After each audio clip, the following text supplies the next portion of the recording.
If this doesn't make you want to throw up, we're failures. The most annoying thing on two legs. What a bore fest. Who cares about the funny? Just bring me the porn. Aren't we dumb? Hee. Opie. Oh, do you want to play? Anthony. I will beat children about the head. Jim Norton. I'm dancing. I'm a naked whore. It's indescribable. I'm trying. It's like a rape that's covered by insurance. Some of the comments they make are uncalled for. Why are you crying? The virus finally hit him. Well, with Jimmy, you never know. It could be AIDS. No. Yes. It's the Opie and Anthony Show. The virus that spreads from town to town across the U.S. of A.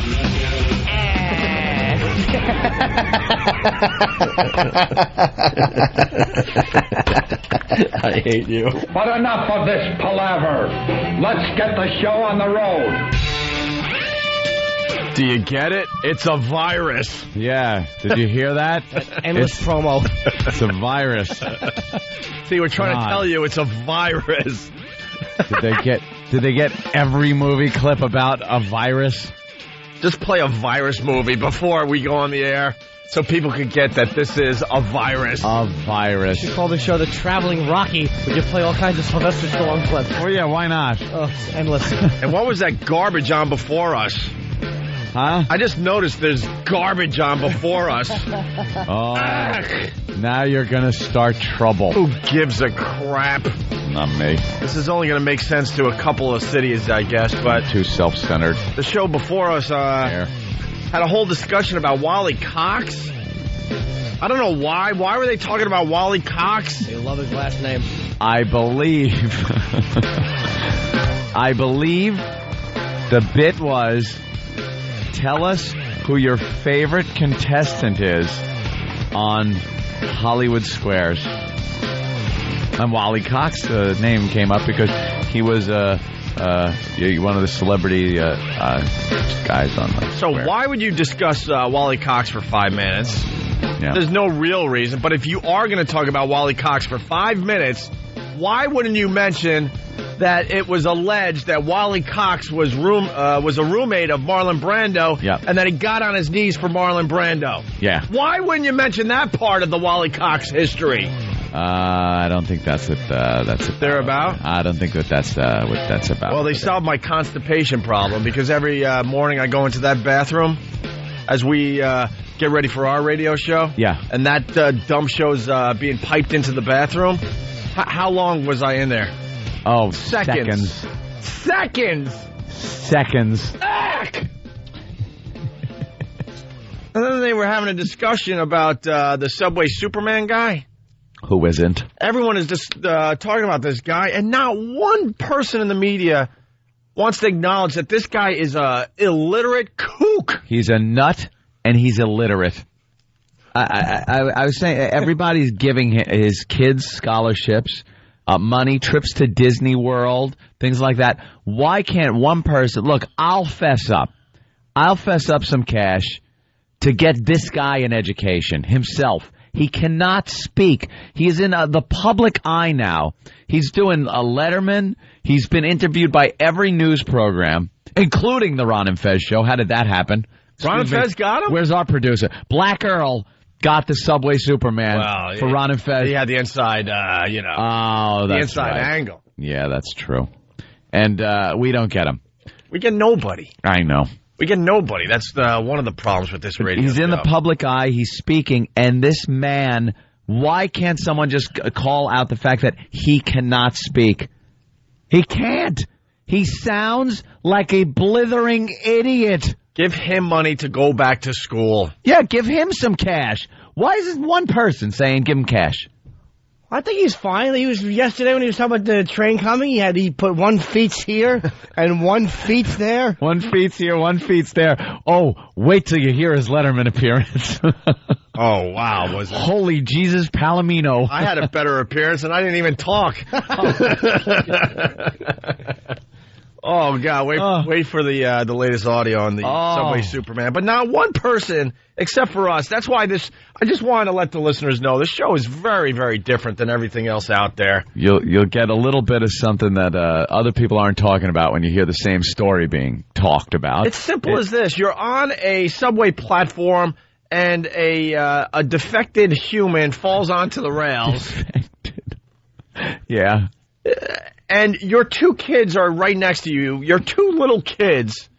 And you're jumping in the middle of the tracks as a subway's coming. You're a kook. You got to kind of assess the situation, I think, and do the pros and cons, all in that split second, like instinctual moment. You have to look at your life and see if being the hero is the thing to do, or being the responsible parent and that. But this guy, just listening to him speak, I don't think he has that in his head. He just saw something and did it. They call it being a hero. I call it being a dummy. Yeah, your responsibility is to your two small kids that are right next to you on the platform. If you're some single guy that wants to be a hero, something like that, you think you're a secret agent. And you're still living with your mom and dad in the basement of the house you grew up in, and you work at a deli. All right, go for it. Your head gets caved in. Who's really going to care? You have nothing to lose. I like the way that guy made my coffee. It's pretty much the only people that are going to mourn. He made a good ham and Swiss. Put just the right amount of mustard on it. Yeah, but I'm going to miss him. Not two kids. But all these stupid talk shows talking about how he's a hero, he's courageous, and blah, blah, blah, blah, blah. What about the cuckoo angle? The cuckoo factor and the plain, simple fact that he's adult. Get the man an education. Stop giving everyone else in his family money. Look, here he is speaking with Mayor Bloomberg here in New York, who just handed him over a check. Boy, he's getting checks, huh? Oh, yeah. And there he is with Donald Trump, and here's representatives from Disney giving his kids little Disney ears and Mickey dolls. Get the guy an education. He's stupid. Momo said I said defected instead of defective. Well, it's effing early, Momo. Help me out here. Don't make fun of me until 6:30. Give me a half hour to wake up.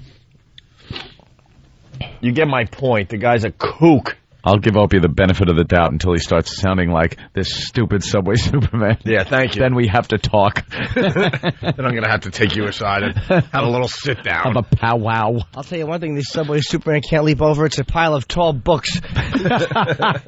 He certainly is he's just an ass. He might be able to leap over him just to get away from him. Get the guy some schooling. He's just I like him. I mean, I like what he did. He's a very likable guy, is what it is. He's got a personality. And another thing the news will exploit is the fact that he sounds like a dope when he speaks.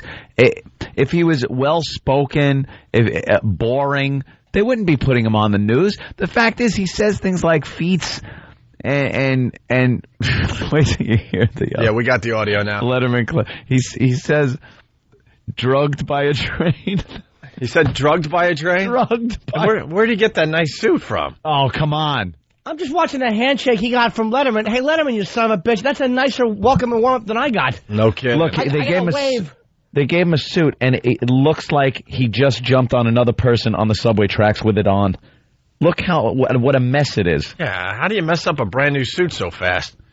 Anyway, some guy from his cell phone. The reason you don't get interviews is because Opie punches the audience and laughs when a guy says he jumped off a bridge. All right. When did I punch the audience? I haven't punched the audience in a while. It's been years. Oh, you missed that when he went to put his arm around the mayor and the mayor moved. Oh, yeah, of course Did he? Did. And now there's a new hero anyway in New York City. A couple guys that caught a baby from a fifth-story window. Nah. So now, Subway Superman is already on page 16. Page 16? He went from front page to 16 fast. It's not good. Is he page 16 already? And you know what's going to happen with this guy. You could see it in his eyes. We talked about it yesterday. There's either something in his past that's going to come out any moment now. Yeah. Yep. Or this guy will try to save someone else down the road, and he will be dead. He'll be dead. He got lucky on this one. He'll be maybe a couple of guys will be fighting over some crack or something, and he'll try to jump in the middle. Hey, I'm Subway Superman. Let me step in here, and oh no, the bullets aren't bouncing off. They're going right through him. Oh boy, I thought I was actually Superman. Nope, you're George Reeves. Yeah. Hey, let's go to Aaron in Cincinnati. Aaron? Hey, boys, how you doing? Welcome aboard. What's up, Aaron? I want to know where all these people who are giving this guy this money and whatnot are for the soldiers who are doing this stuff every day. Yeah, I think soldiers are more heroes. Oh my God. more hero-like than this guy. Goes on Obviously. on a daily basis in Iraq and Afghanistan. Guys saving each other's lives, putting themselves in danger, and they get crapped on. And this guy does something completely irresponsible. All right, it worked out for the best. This easily could have been a story about 2 orphaned kids and a horrific bloodbath in the subway. But, it just, through pure luck, it worked out. Where they can't even clean up the mess fast enough. The rats are just gnawing at pieces. The rats had come out. They're trying to just sweep up as much as they can. And it would have been a story like that if it had been Bob Kelly that had fallen onto the subway tracks. Forget about it. 21 inches of clearance. They don't have 6 feet of clearance under those trains. Bob would have been fine, and the subway Superman would have just lost his back in the back of his skull. Down! He jumped down! Bob Kelly, where has he been? Eating. I can see that dope. Speaking of eating, can we get E-Rock on a scale today? Oh. E-Rock, would you go on a scale today? I guess if I have to, yeah. Oh, if I have to. That's a yes. Hey, man, you were the one that admitted that you might have gained 15 pounds over Christmas. He admitted 15 to 10. pounds. 15 pounds. No, I think he said 15. He admitted to 10, and then we called him and said, no, it's 15. Oh. Yeah. We figured out it was about a pound a day you gained over the holiday. We were only gone for like 2 weeks. What'd you have, just butter sandwiches? You took some massive abuse yesterday. Oof. He sure did. We're thinking about getting him on a scale every day and then make fun of him if the weight doesn't start falling That'll off. pressure you to lose some weight. What do you a little think? bit of weight. That's fine. I'll do it. All right. We got the scale in the corner. And for the people out there that can't see E-Rock, obviously. Well, some can because of the Pal Talk You cameras. got Pal Talk. You're not a fat guy. You've just gained a bunch of weight tonnage over the holiday. Bunch of tonnage. It's all right. It'll come off. Yeah, of course it will. All right, they're moving the Pal Talk camera so they could get a glimpse of E-roll. Yeah. You want to hear the audio from Letterman, Subway Superman? Who doesn't want to hear this? Once again, here's Wesley explaining what he does. Oh, this makes you nervous. Is that what you're saying? Yeah. Welcome to the program. And tell us a little bit about yourself. Where are you from and what are you doing? Stuff like that. Originally, I was born in Florida. Been here since I was like 12. Military time. And Sir, which branch of the military? Navy. Vietnam era. Okay. And presently, I'm... But he wasn't a veteran. What happened? I don't think that. Is that a Vietnam vet? He said Vietnam era. Now, am I wrong? Is he a vet? I think he was calling Vietnam a mistake. He said Vietnam error. It wasn't even era. It was an error. We understand. Put it behind you. He said he was in the Navy. Vietnam era. Now, what this means is he perhaps was in the Coast Guard here, in the Navy, perhaps the Navy Reserve. I don't know. But it doesn't sound like he was in Vietnam. No. It sounds like he was in the Navy during Vietnam. I don't know now. I could be absolutely wrong. But he's not putting it across as if he served in Vietnam. Yeah, I'm not sure. I mean, did the Navy do a tremendous amount of Vietnam action? Long River, maybe. I think probably naval aviators, perhaps off of carriers. I don't think he does that. I think they did a little bit of sea bombardment, things like that. But I really don't think there was a huge naval action in Vietnam. Little boats, Little boats going up the river, up the old Da Nang River. I just realized this guy did serve his country in the military, and he jumped on a tracks and saved a man's life. And I'm calling him like, no, wait, that faggot wasn't over in the Nam. What am I talking Bashing about? him. Well, speaking of which, we got Tony in Brooklyn. Tony. Yeah. Let's go, Tony.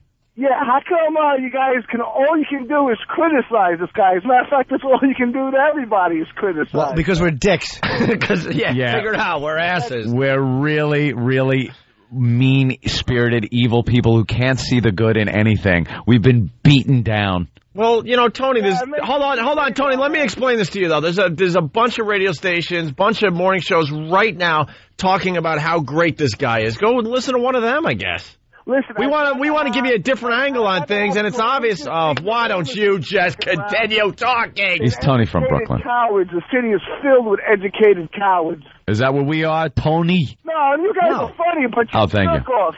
Yeah, okay. with that. Thank you. Actually, you don't listen. We might make that into a promo. Yeah, thank you. That actually is going to be our new opener instead of that 10-minute virus promo. Name of yours. Oh, keep talking. Well, why don't we have a conversation? Tony, go chase a black man across a highway, would you? Oh, come on, man. I'm driving. I got no time. Tony from Brooklyn. Jeez, continue that stereotype. Hey, come on, hey, gotta go. Oh, you guys. He saved someone and you're making fun of it. I bet you're all over there eating meatballs this afternoon. Hey, I'm on for the subway. Man, you know, if even though this guy's a mole and yam, I'd have him over my house. God forbid. God forbid. Tony from Brooklyn, shut it. Wally Cox was in a lot of Disney movies, was he? Apparently so. He also sucked Marlon Brando's cock. Whoa!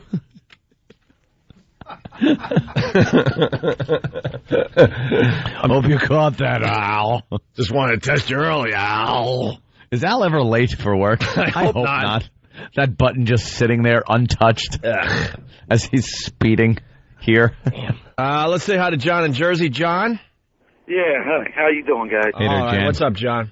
I just want to say, little Jimmy Norton's a dope because if he said he's in the Navy, of course he's a vet. You don't have to be in a war to be a vet. Well, you know what I mean. I'm saying, okay, you're right. I should say, veteran of foreign wars. That's what I meant, dude. Come on. Obviously, I didn't deny he was in the military. I didn't say, you know. All right, I'm sorry. I just feel bad for the guy who got a busted arm. I mean, the guy did a nice thing over there. Yeah, did he? Wait, he did a nice thing over in Vietnam? No, I'm talking about on the train tracks. He probably pushed the guy. Wow, am I the only one? He can't be nice. Am I the only one? I mean, us and are we the only ones that see this differently? Yeah, he did a nice. Responsible. Hold on, John. Let's break this down a little bit, okay? Do you have kids? Yeah, that's what I said. It was very irresponsible. I wouldn't have done it. I mean, the guy's a dope, but okay, he did a nice thing. We're just saying he's a dope. We're not even saying that he didn't do a nice thing. He saved a guy's life. That's fine and dandy. What a guy. But it was very irresponsible on his part, and someone ought to pay for some schooling for this gentleman. He's 50. Oh, yeah. He's 50. So you're never too old. He horrified his own children, man. Yeah, they're probably traumatized. A day at Disney World will that'll cure them. That'll clean the palate. Cure whatever ails them. They'll look at the little choo-choo train that goes around the park and start screaming, "Daddy, don't jump under the train! Daddy!" Just traumatize them. Little friggin' Disney train. Little Disney train comes around. No, Daddy! You were in Disney recently. Yeah. You know this guy's going to be walking around Disney World, or is it land? Who cares? It's Disney World in Florida. All right, Disney World in Quite Florida. an expansive entertainment down there. And you know he's going to be walking around the park being the guy like, oh, be careful. Like Careful. holding children back. Trying to be a Disney hero. Right. Oh, do you think it'll be like, oh, yeah. You know. Please stand away from the monorail doors when they shut. Now everybody stands away from them door because you could get severely injury. Make sure your left feet and your right feet is inside the car at all times. Ladies and gentlemen, there will be no flash photography during this segment of the show. Watch out for them flashes. It could put an eye out or something. Your pupillums could slam shut and hurt your retina. He just wants people to feel safe around him. Right. Feel safe. He'll save me. And make way for the Disney Electrical Parade making its way down Main Street. Oh, get out of the way! Someone could get electrocuted. Oh, you know that's what he's going to do. He's going to walk around. One day, Disney's going to be like, get this guy out of here. It's a small world. What is he going to do with the... Look out! Don't, the children going to hurt themselves. Ugh. Watch out. The sombrero take an eye out. All right. When we get back, we'll do the Subway Superman hero dude from Letterman audio. How's that? I didn't like that hug Dave gave him, a little whisper in the ear. Yeah. And I got nothing. What do you think he said to him there? Good job. Glad you're not Jim Norton. I got a brief, polite handshake on the steps on the way up and he didn't want to stop. Yeah. How about a hug from me, Dave? And when we were on Letterman, we had to walk through a minefield of tennis balls. Jesus. Where was the Subway hero then? Right. Trying to save us. Yeah, we could have sprained an ankle. Could have twisted a little ankle there. Where was the Subway Superman to lean in my car window and go, Jim, that's not a girl? Where was he then? Nowhere to be found. I probably would have went, get out of here, I know. All right. Well, I wish they would find out, and it's because we're evil here, but I wish they would find out that there was some kind of thing in his past that would make the paper, because the news then would just be all over it. I'm going to go with 1982 conviction. Just of something. Please make it something like burglary or robbery so they could put Man of Steel and spell it like he stole stuff. You know they would do that. Subway Superman, Man of Steel. Something else. Horrible. The guy did something good and we're just scum. Something else is going to come out about this. Because now the press has to knock him down. Right. The press made him a hero. Make him a hero. And now they got to find something really, really bad about this guy. Time to get the axe and take him out at the knees, man. Even if it's something really, really stupid, they'll find it. There's something going on. Because that's what the media does. We all know that by now. Yeah. They build you up and then they knock you down. We just do away with that pesky build you up part. Yeah, we go right to the knock you down part. All right, it's the Opie and Anthony Show. Hear what everyone else is talking about. O&A Uncut and Live, continuing the show on XM Satellite Radio starting at 9 a.m. Eastern. Visit xmradio.com to subscribe. It's the Opie and Anthony Show. The Opie and Anthony virus.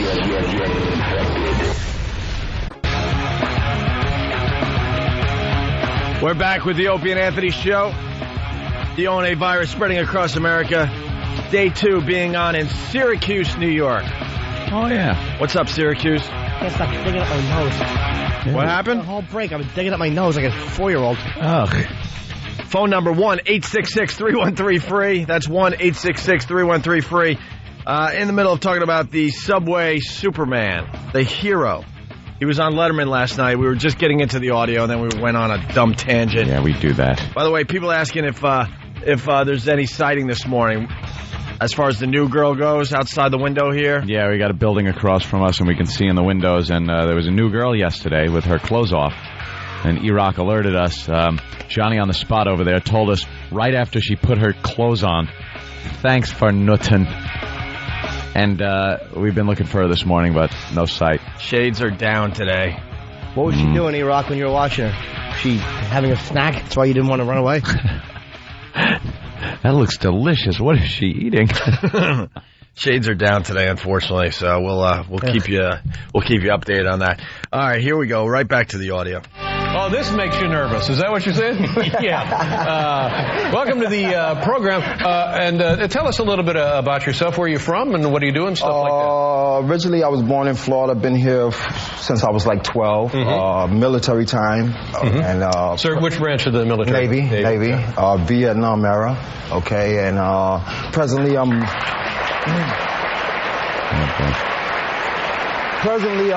doing construction work. I work with Local 79, and presently I'm with a company called TNS Management Service. We does work in all the schools. There it is. We does work in the schools. Can I please hear that part again? We does work. I'm flabbergasted. Maybe there's another hero out there that wants to save his vocabulary. Yeah. We're find it. Someone should find it, right. Someone should have run out from the audience and just jumped on this guy to stop him from embarrassing himself anymore. Save this man. Presently, I'm doing construction work. I work with Local 79, and presently I'm with a company called TNS Management Service. We does work in all the public schools. We does work. Oh, no. We does work. And they're saying he's 50. Someone... 74, 84, 94. Oh, you're figuring out, too? How about this? He was born in 1956. 56, 66. He was probably in the military 76, in 74. 75, 74. Yeah, he could have been in 74, maybe even 73. It's pretty much after everything was over. Era. That's why he said era. It's like the area around. I would like when I lived in New Jersey. I live in the New York era. It's kind of like you're right around it. You're not quite in it, but you're over the river. You're near enough. Yeah. All right. They were changing the logos when he was in. Oh, believe me, he was one of the guys probably on the Navy ships pushing the Hueys overboard after all the refugees were being dropped off on the deck. Believe me, there's nothing going on over there. Well, we get to hear him explain what happened on the platform on Letterman last night. I get to the guy, he's flat on his back, he's like choking on his saliva, and but he's still now on the platform at that point. No, he's on the platform. On the platform then. Thing is, wait. had 2 seats. Dave said, so he's still on the platform. No. He's on the platform. No. I'm sorry. That's incorrect. No, Dave. You think that he might have pushed him onto the tracks? I'm starting to think that he... Why did Daddy put... Shh, be quiet. We go to Disney World. I'm going to go to Disney World for free. He's on the platform. On the platform then. Thing is, he had 2 seizures. He had one on the platform, and what happened, I got to illustrate this a little bit. He is vomiting and foaming and whatever, right? Vomiting? The man was vomiting? He was vomiting, Jimmy. He was what? Vomiting. Or vomiting. Straight this a little bit. He is vomiting and foaming and whatever, right? So I I raised him up. I asked him for a pen because it looked like he was choking on his tongue or something. I placed a pen in his mouth. I cleared his throat. His breathing came back to normal. His focus came back to normal. Wait, what? Well, the man was vomiting. If he's vomiting... Wait, he was vomiting on the platform before he fell onto the tracks, and he did all these procedures before the guy fell onto the track? This is the first... Coke! This is the first I've heard of this. He was having a seizure, and this guy got his breathing back to normal by putting a pen in his mouth. Because he was vomiting. Vomiting, yeah.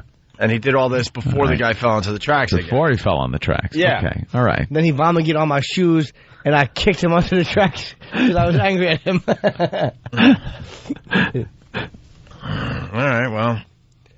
And now Wesley explains how he got onto the track. We figured he was okay. He walked off. He would begin to stumble and wobble this way, left, right. And he went to lean on a pillow, and he just fell over in the pillow. You get pillows on the subway? There's pillows down there, tons of them. Wait a minute. Of course, they're made out of cement and support the roof. So after and are called pillars. Oh, no. Did he say he went to lean He on a said pillow? pillows. So after you vomited... You vomited. And then, yeah. There's a pillow. And then there's a pillow. He leaned against the pillow. Right, to maybe get, his balance back or whatever. Yeah.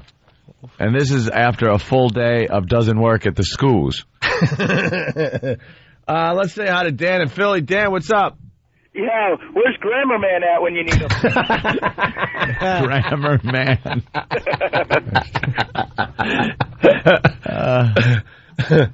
Oh, God. Come on. Ron in New York, what's up? Hey, Ron. Hey, why don't you leave this poor guy alone? What? We're just commenting on something everyone is noticing. Should we just shut up and ignore it? Ron? You're really harsh on this guy. He saved somebody's life. Yeah, I know, but just because he saved someone's life, which we said is a great, noble thing to do, why can't people call out what everyone is noticing? Everyone is noticing this guy is a blithering idiot. Yeah, he's not an idiot. He just, He's not an idiot. Yes, he is. He's definitely an idiot. He said vomiting. Not an idiot, just lacks common sense. Sir, not common sense. It would be education or ignorant. He said vomiting. He said vomiting and then something about a pillow. Yeah, but, Sir, listen, he called a pillar a pillow. And this guy jumped on top of me, yeah, I'd be a little weirded out, but hey, he saved my life. Sir, he said pillow. He wanted to lean on a pillow. He meant pillar. And how about this? Maybe the guy didn't need saving. Maybe that train was just going to roll over him anyway. You're right. You know what?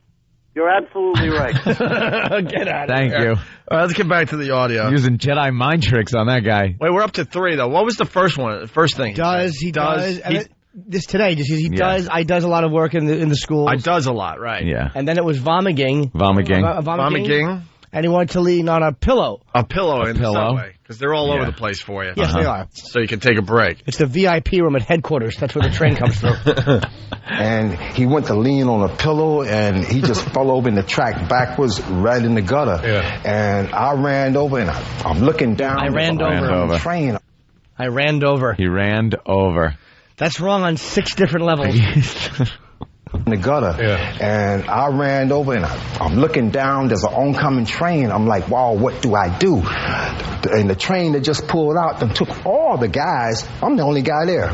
You know what I'm saying? So you're there with your kids, right? Yeah. So you know what I'm saying? I'm like looking, and I'm like, well, what do I do? And he's kicking his legs and hands is going all on the train tracks, and I'm like, yo, this guy gonna lose limbs or something of his life if somebody don't help him. Yo, fool, you got to go in and help him. And I'm like, you know what I'm saying? Yeah, that's exactly what I said to myself. All right, well, you got to give him one there.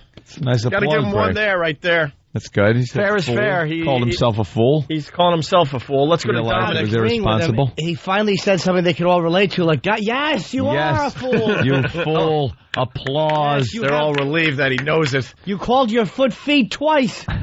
Let's go to Dominic. Dominic? Oh, and hey, good morning, little Jimmy. Hey. Welcome aboard, Dom. All right, is it safe to say this guy is a pillow of the community? A pillow of the community. It certainly is. All right, see you later. All right, very good. And Jason from Brooklyn. What's up, Jason? Good morning, guys. Hey, Jason. As a black man who lives in New York City, this guy's embarrassing the hell out of me. And I think this is more of a... Was he from Florida? That's what he said. It doesn't matter. The English language is universal, goddammit. the guy's killing me. Even Ebonics can't save this guy. Yeah, this is really bad. Anthony. Yo. One more thing. As a construction worker, wouldn't he know the difference between pillow and pillar?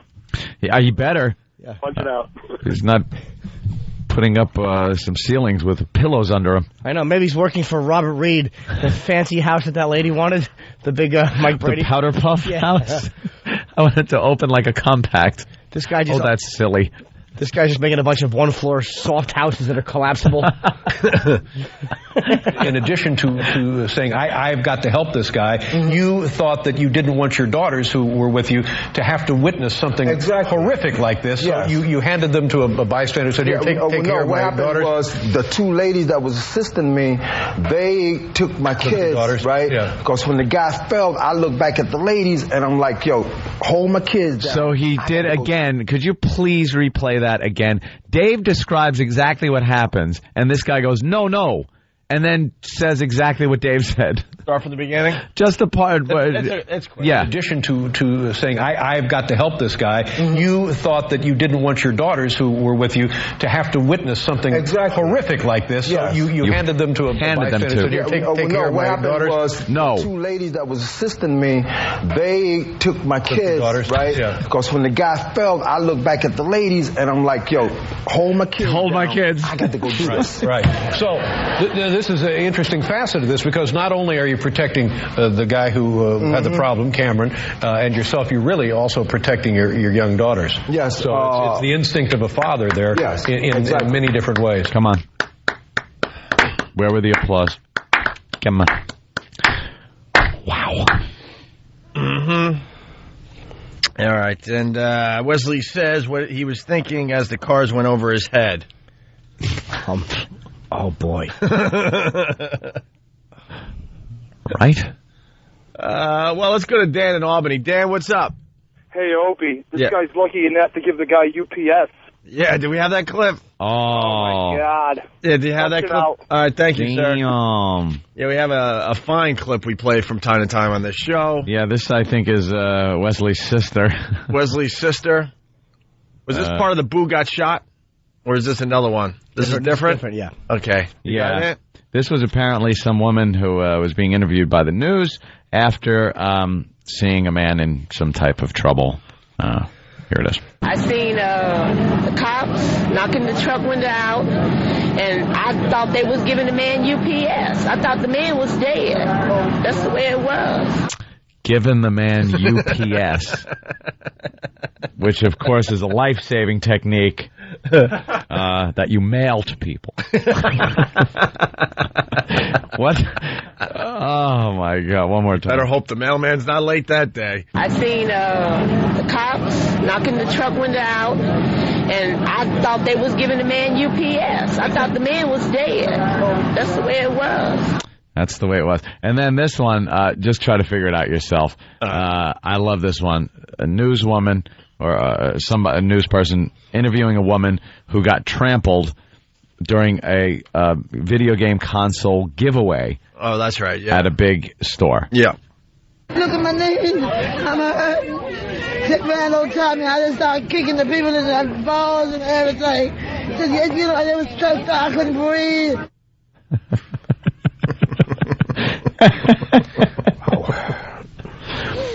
Well, the news loves it. Well, we got audio of the Subway Superman on top of the guy. We actually had microphones down there. Yeah, lucky us. And this is what was going on as the train was going over the two people. You're gonna be okay. Yeah. All right, moving on. We only have a couple more clips here from Letterman last night. Wesley says what he was thinking as the cars went over his head. As the cars are passing above you, thoughts going through your head that you remember? Yes, the only thing I was saying was I had to talk to this guy, keep him calm, and I'm like, listen, don't push me back, because if he push up on me, you know, the train is going to either snag my jacket and I'm going to get drugged. Right. So I'm like, yo, please. Wait, a train could drug you? Yeah, apparently it can. Apparently according to Wesley. Apparently this train had stupid gas under it.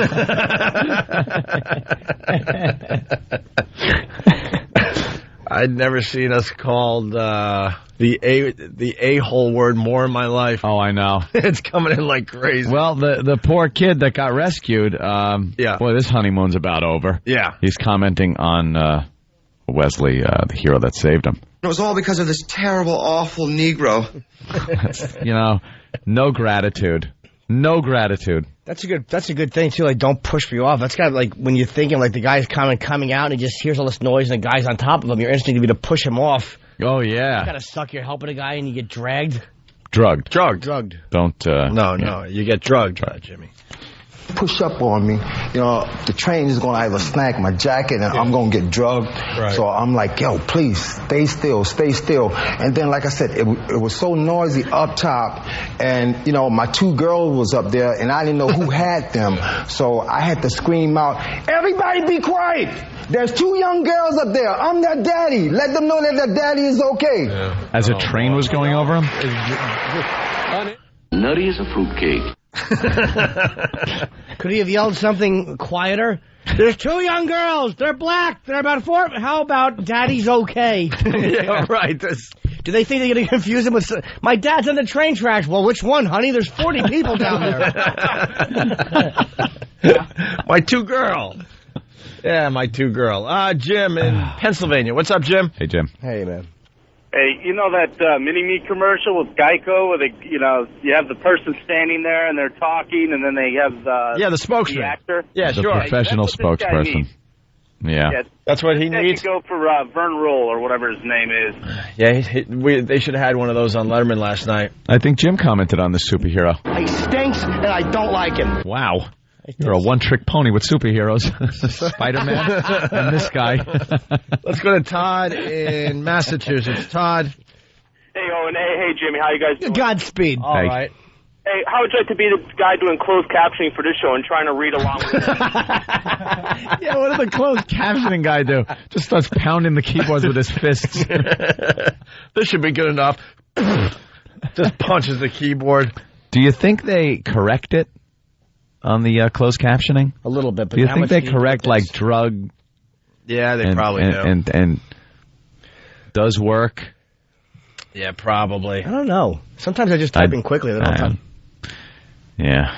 Let's go to Tom in Kentucky. Tom? By the way, the closed captioning people screw up all the time anyway. That's true. Yeah. Tom, what's up? More people doing good things that are idiots. We suck. Didn't I hear this guy being interviewed in the South somewhere, something about looking for a leprechaun up in a tree? Can we play Leprechaun going into break today? We'll do that. Thank you, Tom. Thanks. We'll explain that to Syracuse in a second. All right, then finally, Wesley explains how he feels as a lifesaver. How do you feel now, knowing that you're one person on this planet who has saved another life? Well, if I had to do it again, I'd do it again. I mean, like, I think that's something that all New Yorkers should do. Because, I mean, like, before that train left, it was like 75 or maybe 80 people on the platform, but only 3 people came to that guy assistance. And I think, we got young men and women over in Iraq who fighting for our freedom so that we can have the choice to make the right choice. And how you going to walk by someone who's ill and just look, oh, well, I'm busy, I got to go to work. I mean, come on. Wow. Well, this guy's going to get himself killed. That was profound. He did say young men's. Yeah. But there were more than one. It was kind of a stretch to throw the troops in for that. Yeah. But at least I like the fact he's pro-military, and he did give them a good mention. The freedom to jump onto train tracks is what they're fighting for. Yeah, this wasn't exactly a civil liberties issue. No, not quite the freedom to... Troops do fight for all of our freedoms, but I don't think, when you look at the Constitution, that doesn't really tie in with just saving a guy. Well... By the way, when you're telling these little stories, here's a good idea. Have a point. It makes it so much more interesting for the listener. Yeah. Well. God bless the guy. What can I tell you? You smoke crack, don't you? You smoke crack, don't you? Look at me, boy. Don't you smoke crack? Stephen Queens, maybe he's not brave, just stupid. The guy's going to get himself killed. He got lucky this time, but he's going to do it again.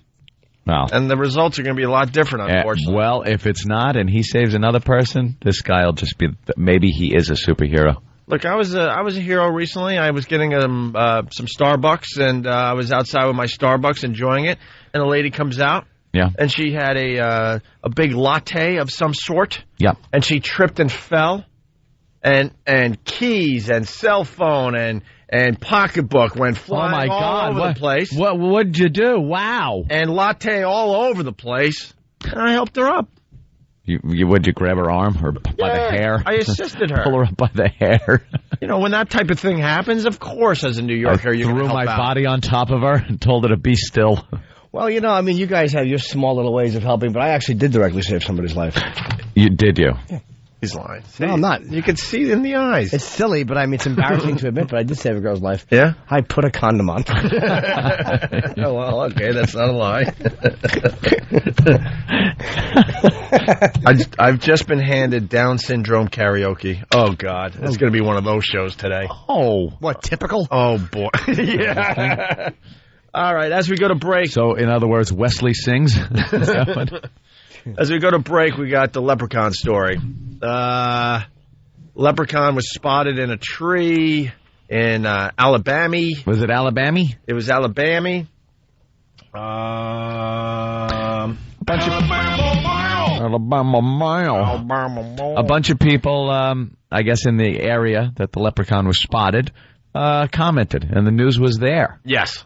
This is one of our favorite clips. Here it is. Curiosity leads to large crowds in Mobile's Crichton community, many of you bringing binoculars, camcorders, even camera phones to take pictures. To me, it looked like a leprechaun to me. All I gotta do is look up in the tree. Who else seen the leprechaun? Say yeah!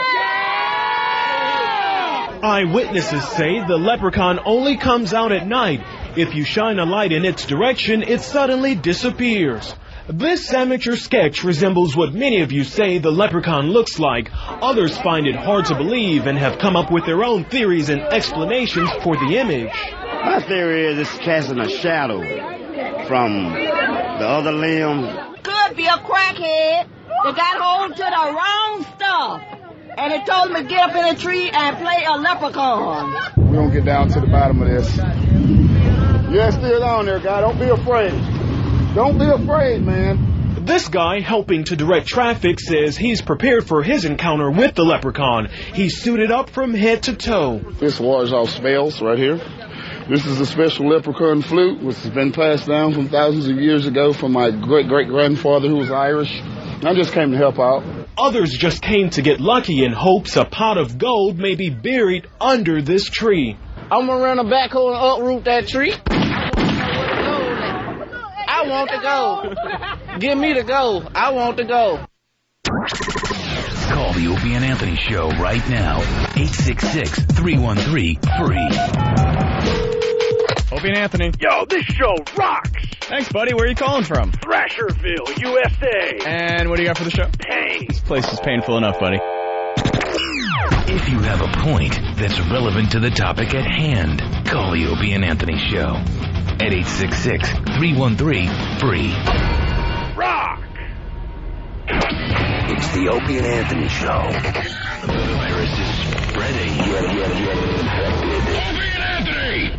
Coming this weekend on XM 202, it's a Saturday Night Virus double feature. This Saturday from 9 to 11 p.m., it's the return of the Than and Sam Show. And from 11 p.m. to midnight, it's Big Kev's Geek Stuff. It all happens this Saturday night on XM 202. It's the Opie and Anthony Show on XM 202. Opie and Anthony! You're checking out the Opie and Anthony Show. The O&A virus spreading across America. Let's check in with West Palm Beach, Florida. Steve, what's up? Hey, I just wanted to call let you guys know there's too much nice radio out there, so just keep being dicks. That's fine by me. You guys got me in stitches. Thank you, Steve. We appreciate that. Not a problem. Thank you. All right. Wake up with Whoopi. Yeah, wake up with Whoopi. You want nice? Go to Whoopi. Whoopi's nice. We'll give her a plug today. Head on over there. Mm-hmm. And I'll say I think that in the demo she's aiming at, she's doing fine. Really? I'm guessing. You're guessing? Is she not? I have no idea. I like her. She's a good actress. Did you see her in Ghost? I rest my case. What were we just doing? Oh, the movie trailer. Trashing someone? Yeah, well, of it course. Was just the entire break we just took was taken up with just us trashing people. Yeah, by the way, breaking on the air and off. Breaking news is hit late last night. It's looking really good that the police are going to reunite. Really? Yeah, looking really, really good. The band. Yes. The police. The band, Some people might have been confused as to what police. Yeah. Hoping you meant Justin Volpe and his crew. I was going to go with a Rodney King joke myself, but very good, Jimmy.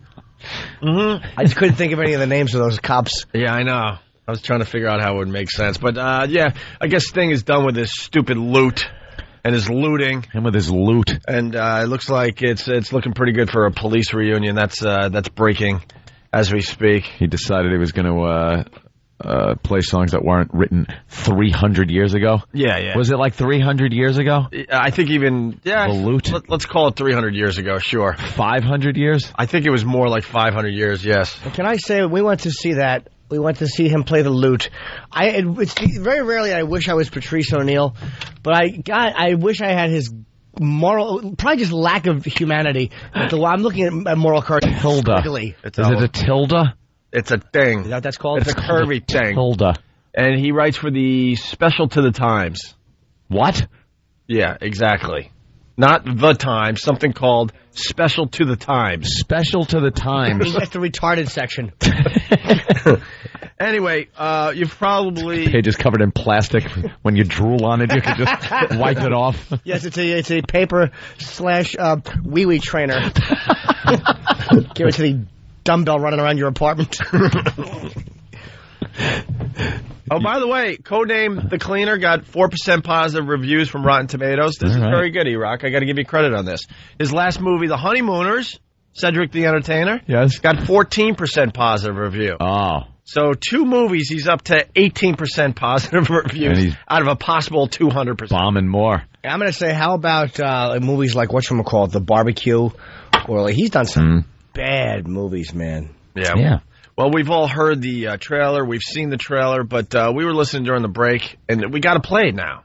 This is so hacky. I couldn't look at, like, Than was kind of, like, standing over in my peripheral vision, and I couldn't look at him. Because he was laughing and thinking it was great? It's one of those things where you get embarrassed, like, just to be in the situation. And this is one of those that even if you're alone at home, you'll get, like, embarrassed. Ugh. Don't look at me. I don't want to, like, have that feeling. Like when the Billy Crystal...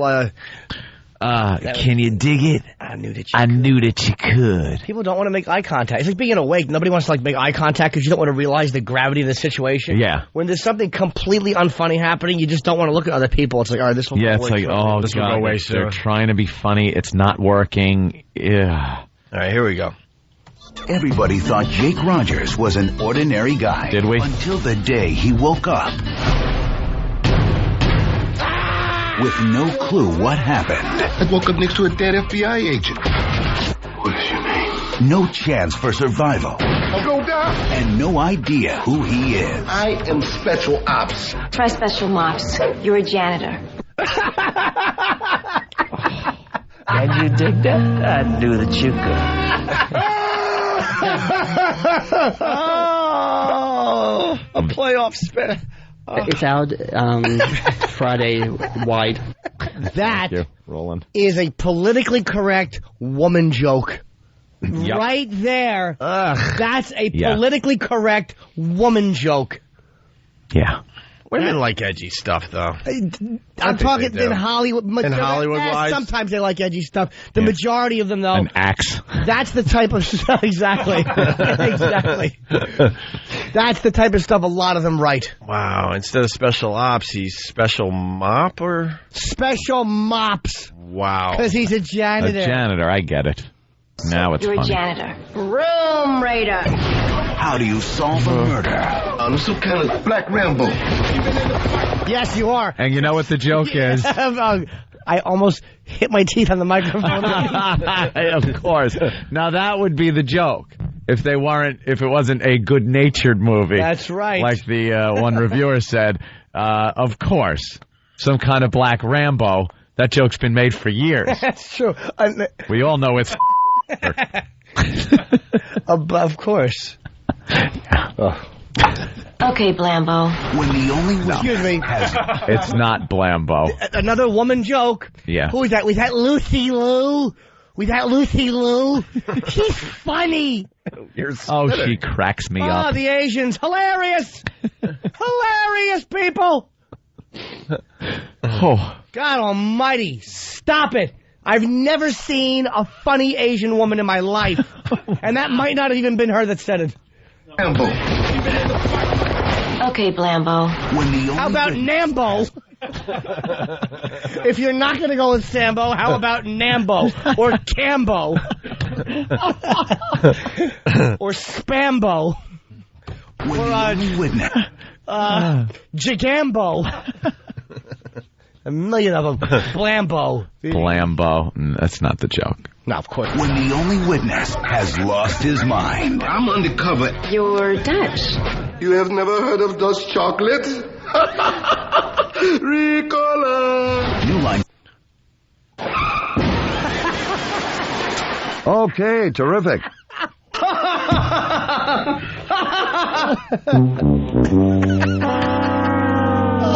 How'd you like to mow my lawn, huh? Oh. He did not say that. Oh, that's... Oh. Of Dutch chocolate? Ricola. New Line Cinema presents in association with Film Engine. Tell me about Jake Rogers. So you gonna shoot me? That's what I've been waiting on. If I die, I'm Tupac. If I live, I'm 50 Cent. Shoot me in my side, like right here. You like shoot a piece of fat on. Cedric the Entertainer, Lucy Liu, and Nicolette Sheridan. I can't believe you don't remember your own wife. Married? To a white woman? Am I Lionel Richie? Codename The Cleaner. There's some serious super spy stuff going on. You giving me a signal? Maybe. You hot bun 69? What? I'm sweaty and ready from the chat room. Oh, hell no.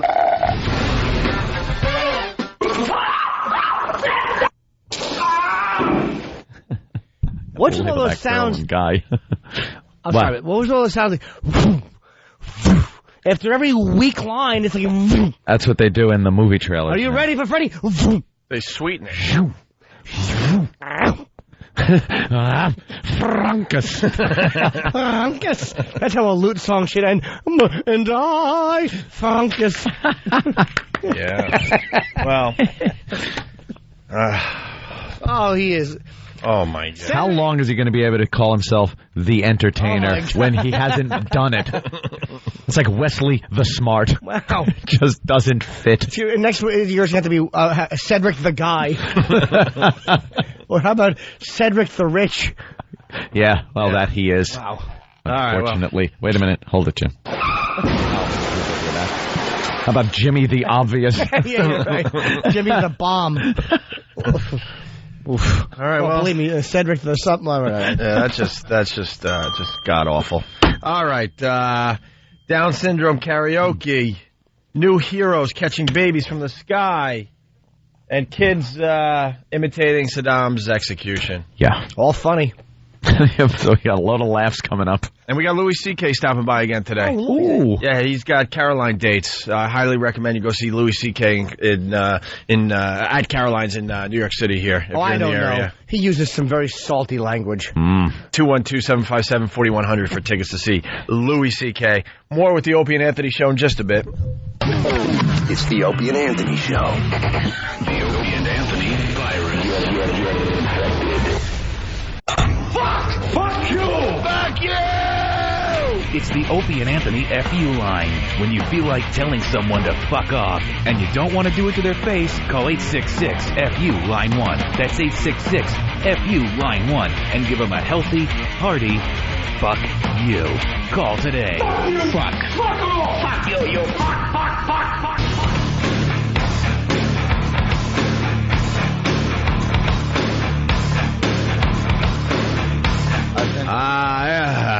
We're back with the Opie and Anthony Show. The One virus spreading across America. What? I didn't know we were back on the radio. I was chit-chatting. With Louie C.K., who's going to be at Caroline's all weekend long here in New York City. Anthony's going. Yeah, I'm of course planning well in advance. I'm texting during the break on, okay, how many? Oh, I'm the worst. I can't just make plans like in advance. Tonight, I'm like, yeah, get me in. Yeah, I want to go tonight, too. How about a mic for Louie? How about a mic for Lou, please? Why Lou's not? talking. I'm trying. How about that mic? Why would it work? Wait, that mic's not working either. Why All right, would how about it? this mic? This is Try that. Very professional. There you go. It seems like the quality of the show is on the lower side. Yeah, No, it's that mic that works, the green one. Okay. Yeah, get rid of the yellow one. All right, we got Louie C.K. Okay. I still hear nothing, by the way. Oh, he doesn't have headphones, but you're on the radio, so. I'm on, okay. Let's say hi to Jen in Maine. Our phone number is 1-866-313-FREE. Jen, what's up? Hey, guys. You know, yesterday you made a comment that moms don't listen to you guys in the morning. Well, I have 2 kids, and I listen to you guys every single morning. You guys make my day a hell of a lot better than it would be with any of the other radio stations. So, well, I got to tell you, very surprised that moms listen to the Opie and Anthony Show. What do you like about the Opie and Anthony Show there, Jen, in Maine? Well, because you guys... Oh, boy. What did she say? What happened? Did she get cut off, or she just... Something seems to have happened to the phone. Yeah, maybe she'll call back. Difficulty. Because we really need the answer to that question. Call back, sweetie. There was some kind of... Why isn't your mic Why working? isn't Jimmy's mic on? Because probably when you were trying to get Lou's fixed, you probably inadvertently hit mine trying to... You were fiddling. Will you stop fiddling over there? I was fiddling. I was fiddling trying to get Louie on the radio, and I turned you off by accident. There's a whole bunch of little buttons there to push, and you were fiddling with them. I went into panic mode. Saddam, his execution is hanging. Yeah, everyone's seen it, except the president, of course. He hasn't seen it. He said, I haven't seen it. And his press secretary said, the president's looking forward in Iraq. Not bad. He has masturbated to it several times. He absolutely. I mean, the guy that's the whole point of the thing. The guy tried to kill his dad. Yep. And now he's, right now, masturbating to that video. He has seen it. He has seen He hasn't seen the shaky camera phone version that we've seen. I think he took the camera phone. I think that was him holding up his Nokia. It was actually awesome. It was actually Hepburn. She thought it was Norman being hung for not bringing back enough blueberries. That shaky, awful, horrible. And the guy went to jail for that. Good. Do you know how many people have had shaky hands since Katharine Hepburn? You're really going to go Katharine Hepburn? Well, I'll tell you why I used her. There's been Muhammad Ali, Michael J. Fox. Michael J. Fox, right. That was the first one I did. You went with him yesterday. You always go backwards with him. Yeah. Well, Ali's whole body isn't shaking. It's just his head. Oh, no. His body, too. No, his body. Nah, he's just a mess. Maybe you could say he was taking it standing on a paint shaker. Take the human factor out of the whole thing. And then you thing. could pick anyone you want. And that would just be silly. Well, I could have said Michael J. Fox was holding Muhammad Ali's feet and he was holding but then again, they would have balanced each other out and it would have been a perfectly steady picture. Still. That's right. Hey, this is terrific. We got Christina from New York. Christina? Oh. Yep. Hi. Welcome aboard. Hi, Christina. How are you? Good. What's going on? Nothing. I'm just calling to let you know that I listen also. I'm a mom. Oh, another mom that listens to the show. Boy, we don't get a lot of these. I'm very surprised, Christina. Are you really? Yeah, very because happy. The show isn't really. We don't gear it towards your what they call demographic of the mom. But it's interesting. I'd like to know what you like about the show. I have no. What is stupid phones? Hello. Wow. Corinne in New York. What's up? Hi, how are you guys? Pretty good, Corinne. What's going on? I'm good. I'm a mom. I listen to you guys too. Another mom listening to the show. And I could tell you exactly what I like about it. All right. What do you like about it? I like the... Come on. Stop, please. Come on, you bitches got to wake up. Trusting, wonderful moms. Smell the coffee after you make it for your men. Wake up and smell the coffee. Speaking of women... Oh, down there in Washington with the gavel. Ugh. They are making such a to-do out of this whole thing. Well, we got really up first. No way to like seize that power to go like, I did it. I know. You're the Speaker of the House. Oh, there she is on TV right now. Yeah, if you're going to be the gavel person, you need to use the gavel like a hammer. Yeah. Like you really need to show some. Yeah. Hey. Order. How'd she do it? She looked like she sprained her wrist. Dude, it was the worst thing. First of all, she's got all her grandkids up there with her.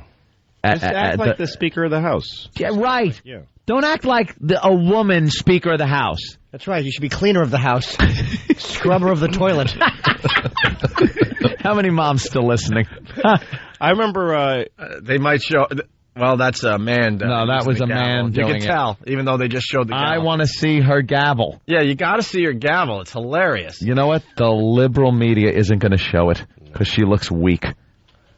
Madam Speaker. Here we go. Speaker. Here we go. Watch. Here it is. Come on. I want to see. I haven't seen her stupid gaveling. I've been telling Anthony about this all morning. You got to see the gavel. She says it's a moment for all the children. Yeah. Look at all the children. I hate her. Oh, my God. Come on. We got a radio show to do. Just show the gavel. Buzz through that gavel handle with those teeth of hers. That's a beaver joke, thanks. Let's make another one, but... Let's go to Ann on Long Island. Ann? Yes, hi, good morning. Hey, good morning, Ann. How are you? I'm doing great. I listen to your show all the time. My husband says you guys suck, but you guys are great. Wow, your husband doesn't like us, but you do. Now, that's the opposite of what we usually get. Black woman. A lot of times, it's the guy that likes us, and the woman doesn't, Ann. Ann? Her phone was cracking. Yeah, Call back, Ann. All right, Paula in Connecticut. Hello. Hey, Paula, how are you? I'm wonderful. I love your show. How is it so many women are liking the show when we kind of say some nasty things that a lot of women might not like? I'm very surprised, Paula. What do you like about the program?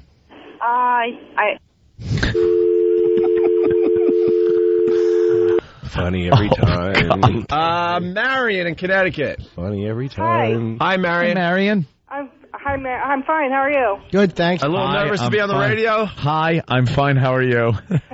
Great answer. A little nervous, right? A little bit, maybe. You're a mother? I just wanted to tell you why I like the show. Wait, you're a mother. How many kids do you have? 3. Very cool. And how did you discover the Opie and Anthony show? My boyfriend listens to it. Cool. And what do you, Marion, like about the Opie and Anthony show?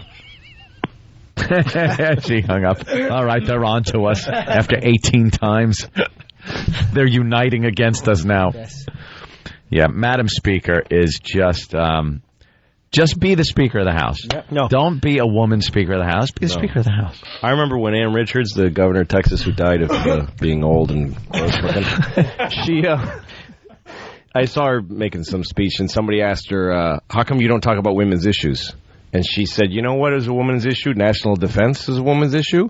And the economy is a woman's issue. Why just because we menstruate, that's all we get to talk about? And she yelled at the guy. And that was great. Good. But that's what they should do, not be like, I did it and I'm a lady. Yeah. Isn't that, it's like she's saying, isn't this crazy? Isn't this weird? She said after over 200 years, and everyone starts clapping. How bizarre is this? Like we didn't let them out of cages yesterday. She said she broke through the marble ceiling. Yeah, because it's a marble a lot tougher than the glass. See, you can get through glass fast, but marble, it's going to take... hope she breaks through the AIDS ceiling. Whatever that means. I don't know what that means, but I'm sure if you broke through. Breaks the AIDS ceiling. That's what Robert Reed's real estate agent was pitching. Oh, it's made out of onion paper so their bodies don't crumple when they hit it. Let's say hi to Catherine in New Jersey. Catherine, we're talking about women's issues here. What's going on?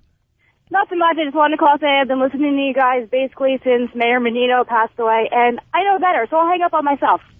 Oh, Mayor Menino, the guy from Boston? Yeah, the Boston thing. All right. Yeah, we killed him years ago. All right. He got better. He's all better now. He's fine. All right, so we're moving on here. So the Saddam execution, that's where we were at. Yeah, talking about the execution, of course, everyone saw it on the Internet. The entire hanging through the little camera phone. But there was also the state film version, which made the news. Right. And the news showed right up to the point where the door opened up. They the noose around the neck, the whole thing. And apparently, couple of the children now have hung themselves because of copying what they saw on the news. Here's the key. Copying what they saw on the news. On the news. Lil Sergio was found dead Sunday in his apartment bedroom in the Houston area. Pellico's mother told police he had previously watched a news report on Saddam's death. It appears to be accidental. Our gut reaction was he was experimenting. How old was this young boy? 10. 10 years old. Julio Gustavo, Sergio's uncle, said the boy was unhappy. It's the opposite, and curious child. He said Sergio had watched TV news with his uncle on Saturday and asked the uncle about Saddam's death. His uncle told him it was because Saddam was real bad. Sergio, said okay, and that was it. Me too. Police said the boy had tied a slip knot around his neck while on a bunk bed, and I guess accidentally killed himself. Yeah, well... Supposedly he was upset about not getting a Christmas gift from his father, but they don't believe the boy intentionally killed himself. No. Children, a clinical psychologist, of course, from California, said children Sergio's age mimic risky behaviors they see on TV, such as wrestling or extreme sports, which is what they do. Kids, before there was wrestling on TV, young children would wrestle around. It's what they do. Hanging themselves, though? I don't think it's just something they do on a whim. How old was the kid? 10. So he maybe was already doing that autoerotic just absolutely thinking that. You think? Yes. That's a little young. Maybe he was a fan of Brooke Shields' TV show. Wait, is that the guy that did that, or was it the musician? He hung himself. I don't know if it was that way. 10 years old, it's 5th grade? You're all angry with yourself. I know. 10? I was already getting angry, weird boners at 10 years old. Just wrong boners. Yeah, at 10? Yeah. I don't think I knew what to do with them yet, but hanging myself probably would have felt good. Yeah, they come at the wrong time. Like, you don't know why, but all of a sudden there's McGarrett on TV, and you're like, wow, he's arresting someone. But there's something interesting here. He saw this on the news and then went and hung himself. And where's the outrage? Where's the outrage is what we're getting Where's at. the outrage for the news? If there's violent video games and someone gets shot, they blame it on the video games, regardless if there's a connection or not. Here is a direct connection between this kid being upset, watching a man getting a noose put around his neck on the news, and then he hangs himself. Where's the outrage that news programs should stop showing stuff like this? Well, if it was a TV show, they'll leave the news alone, of course. But the news has shut down the carte news. blanche to do whatever they want. But if it's put in the guise of entertainment or video games, you got to yank it out of the hands of children. Well, the kid asked his uncle, why did they do that? And he said, because he's a bad. And he must feel that he's a bad kid. Yeah. And he did it because he's bad, so maybe he should have hung himself. Maybe it all worked out in the end. Maybe he deserved it. You bad little boy. Maybe he dressed a certain way and provoked the uncle. Your son is attempting to bring an outside party into this situation. And that was one of two. Yeah, there was a follow-up. Well, the girl in India, 15-year-old girl from eastern India, she hung herself in response to the execution. She said they had hanged a patriot. We didn't take her seriously when she told us that she wanted to feel the pain Saddam did during the execution. Didn't take her seriously? No. I want to feel the pain. She became extremely depressed after watching Saddam's execution on television. She kept watching the scene over and over again and didn't take food on Saturday and Sunday to protest the hanging, and then says she wants to feel the pain, but the parents are just like, this will pass. No, the parents were too busy. Hello, my name is Mike from Dell Service. How can I help you? Your name isn't Mike. Stop it. You're not in Houston either. Hello, my name is Billy. You've called for service on your computer? Billy? Billy. That's right, Billy. My name is Billy. Hold on a minute. Go to You're not Billy. Use your real name. It's deception right from the start. Absolutely. And there's always like a 15-second delay between you talking and... Of course, it's got to cross the Atlantic and the Indian Ocean. The Pacific? Patterson. I don't know. Close enough.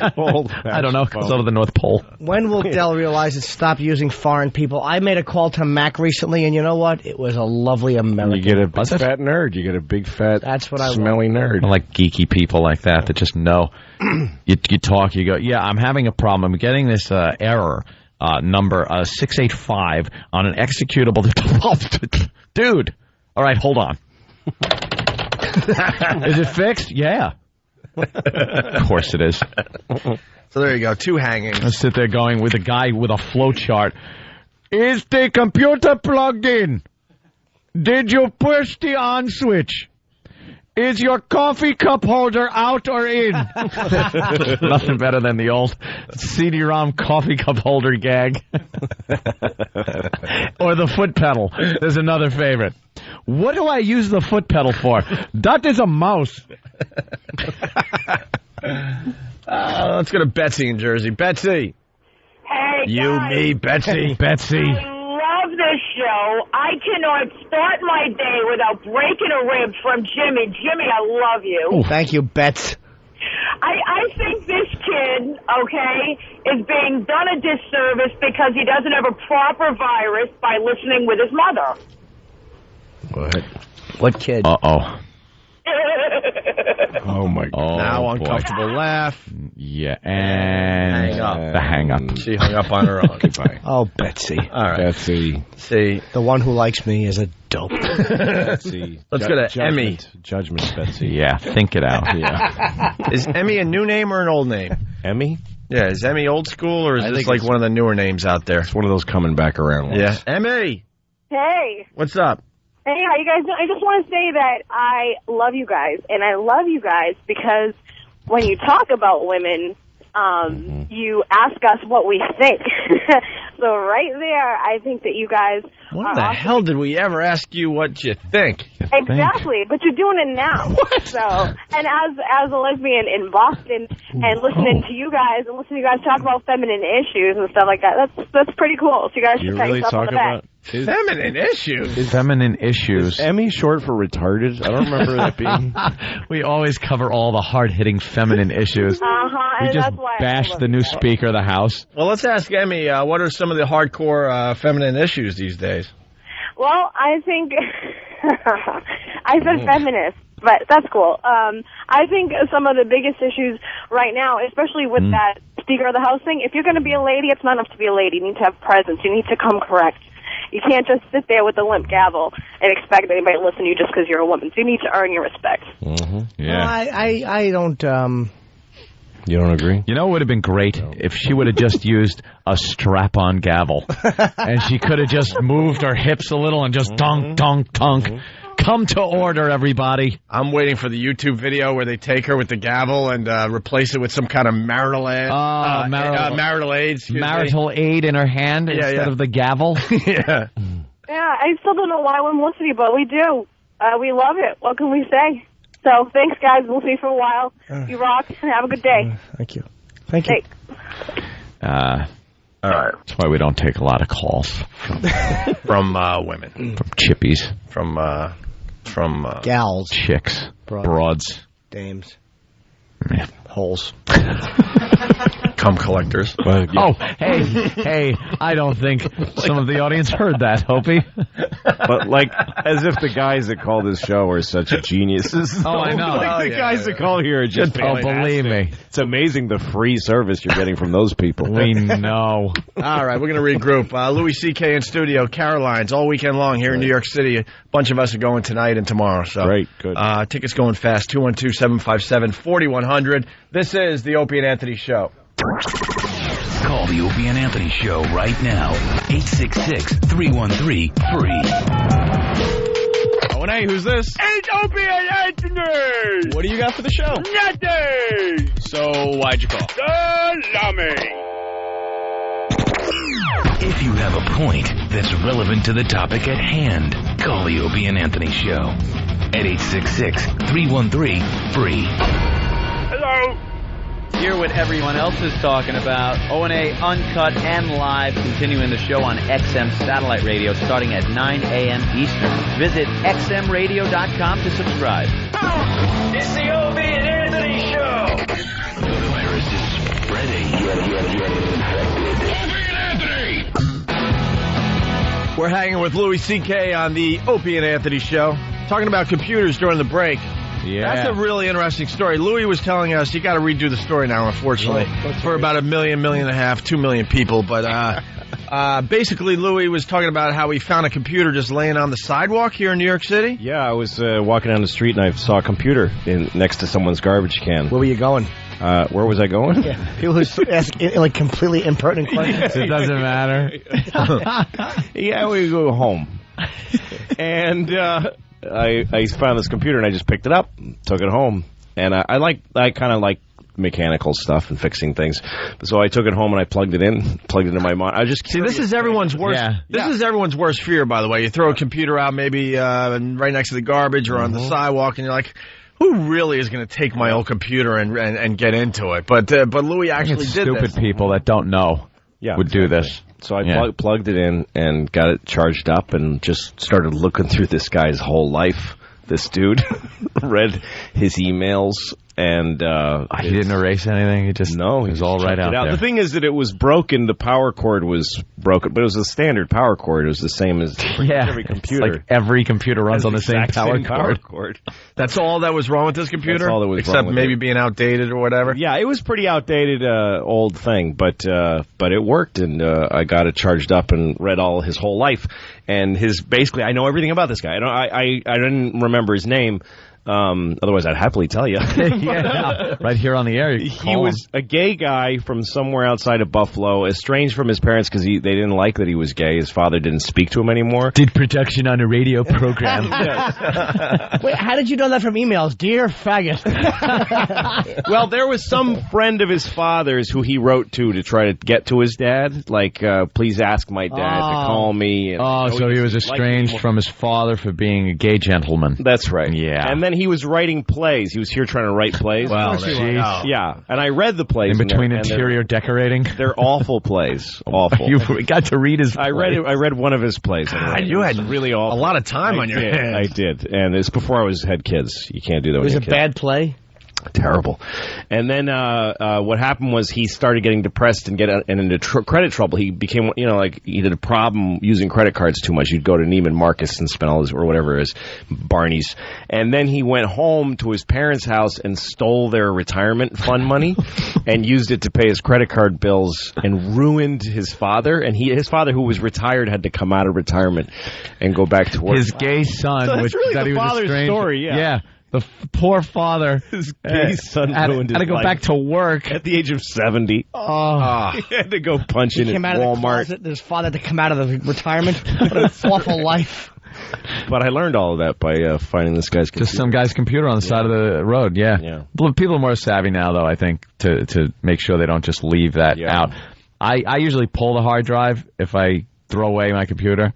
I pull the hard drive, but then I just leave it laying around. Like, I don't destroy it. I really don't have anything on there I got to worry about. Right. That I know of, and I pretty much know everything that's on there. Yeah. I love the people that are like, I don't know, it must have gotten mailed to me, and I got shut up. You know what's on there. Yep. But I never put them out on the street. So I got a few. Eventually, either the bandsaw or a drill press, or something like that, you got to shred that hard drive. You got to kill it if you want to just get rid of all the info. And for the most part, it's not from porno or anything. It's I got passwords, bank account information, things like that you don't want. I've never seen Jimmy concentrate more than when we talk about how you could erase all your. How do you get rid of that stuff? I really want to know. To be honest with you, there's nothing on my computer that's that terrible. I mean, I have a lot of porn. But I mean, I'd show if you don't mind to see what a dog can do. Yeah, I actually like the fact you can grab stuff because my photos are really like, I can't picture ever losing my photographs. Like I have hundreds of them. Yeah, I would love to know you can always get that back if you ever screw up, which is good. I'm obsessed with. You can always do it until you actually need to. You call some place that's called like We Can Get Anything Back Doctor. And then they'll say, "Oh, did you press delete?" Yeah, no, it's gone. Oh, did you press delete? Not even something so simple. What'd you do? You had it unplugged for a minute? Nah, you're done. You're sunk. It's completely wiped clean. Use it as a doorstop.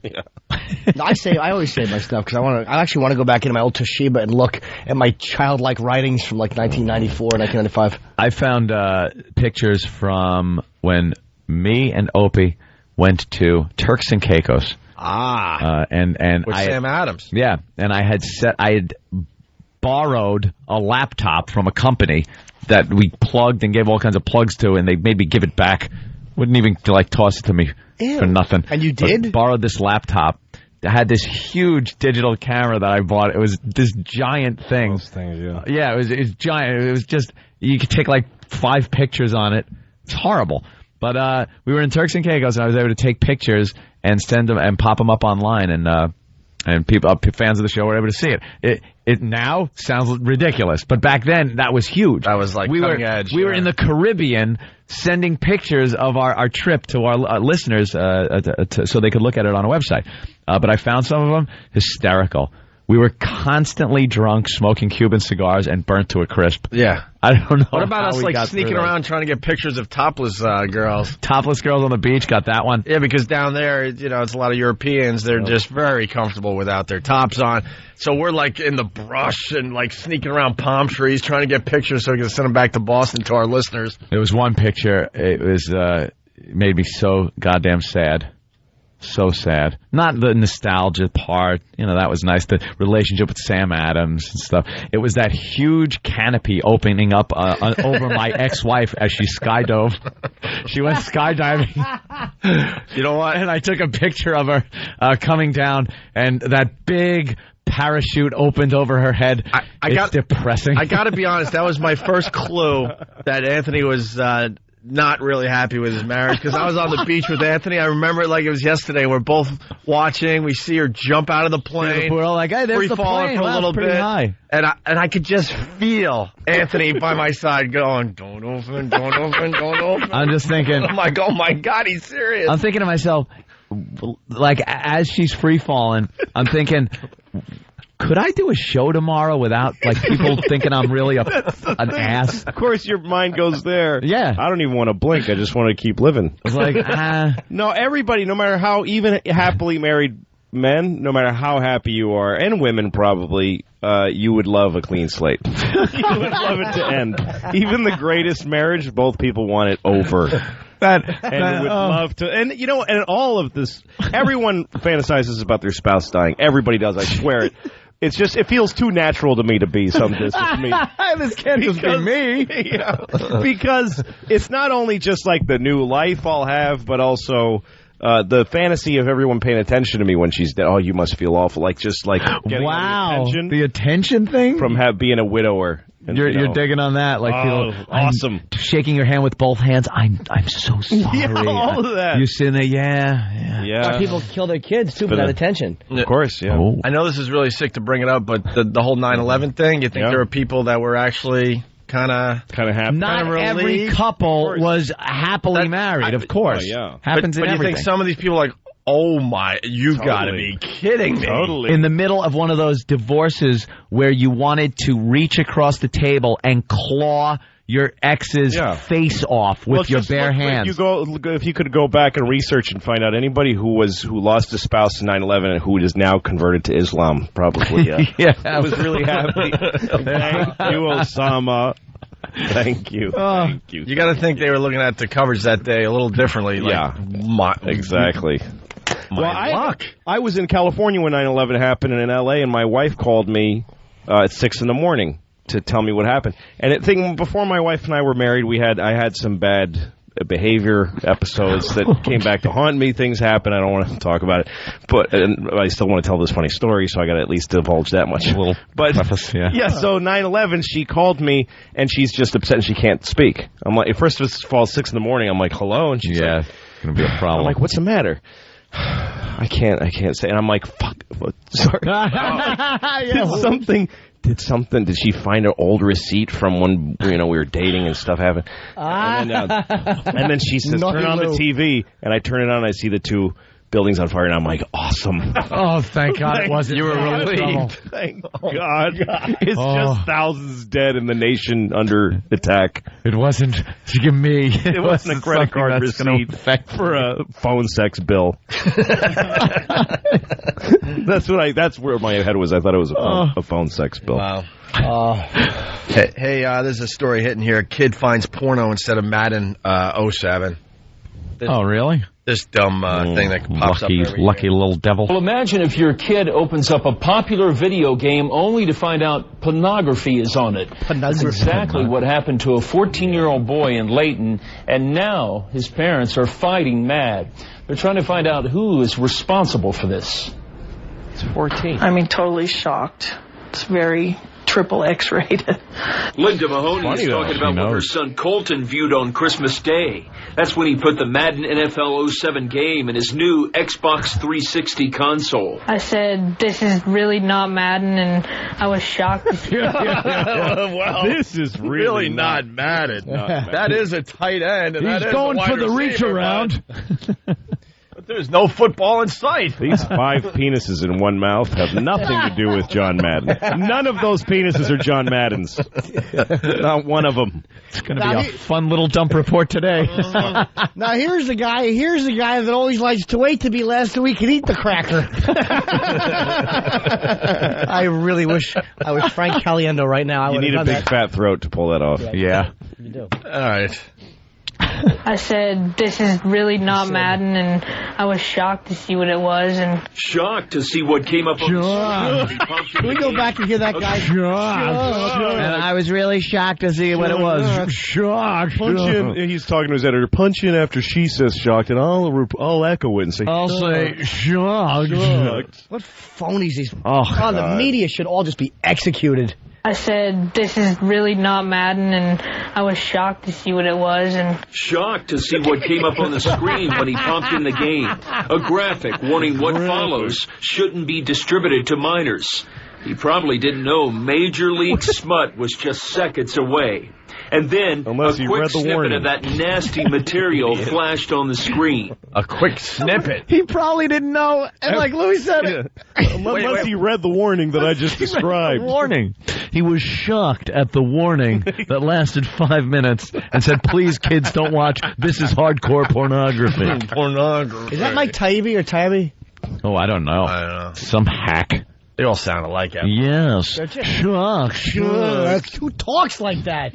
Right when I saw it, I figured that something was wrong, and I knew it was bad. So she saw the warning, and she blew it off. Is that a she or a young he? That's the mom. No, that's the mom. Right, yeah. Oh, okay. When she first started talking, I thought it was what? the kid. What is it? That's the kid now? It is. But the mom sounded like that to begin the clip before. He's a changing boy. Is it he's a boy? Getting hairs and everything. Little faggot. That's the. Hold on. He's shocked? I was shocked. The mother was I the wanted first to play Madden. The mother was the first clip that sounded a lot like the son. Yeah, this is the son who all right, now we're listening was to the boy. trying to play a game. All right. Right when I saw it, I figured that something was wrong, and I knew it was bad, so... So he ran and immediately called his parent. He's running from the porno. He ran to the bathroom, maybe. Did he run up into the apple tree like I did? How old is he? He's 14. He's 14. 14. And he ran to tell his parents? What a dork. I'd be working it like a Wii controller. I swear to God. Watching the wrong video. He should have hung himself last night like that little kid. When you learn about sex for the first time, it could be a scary thing. Sure. I ran up into an apple tree. I wouldn't come down for almost a day. Is that true? I swear to God. Like you ran up into an apple tree? Doesn't that sound like Pa Ingalls had to talk him down? Really? I've told the story many times, but I went to grammar school one day. I think it was around 6th grade, and all of a sudden it was the day they separate everybody, girls over here, guys over here, and then we all march into the gym and the big doors in the middle, and then they show the film. Right. Not the film.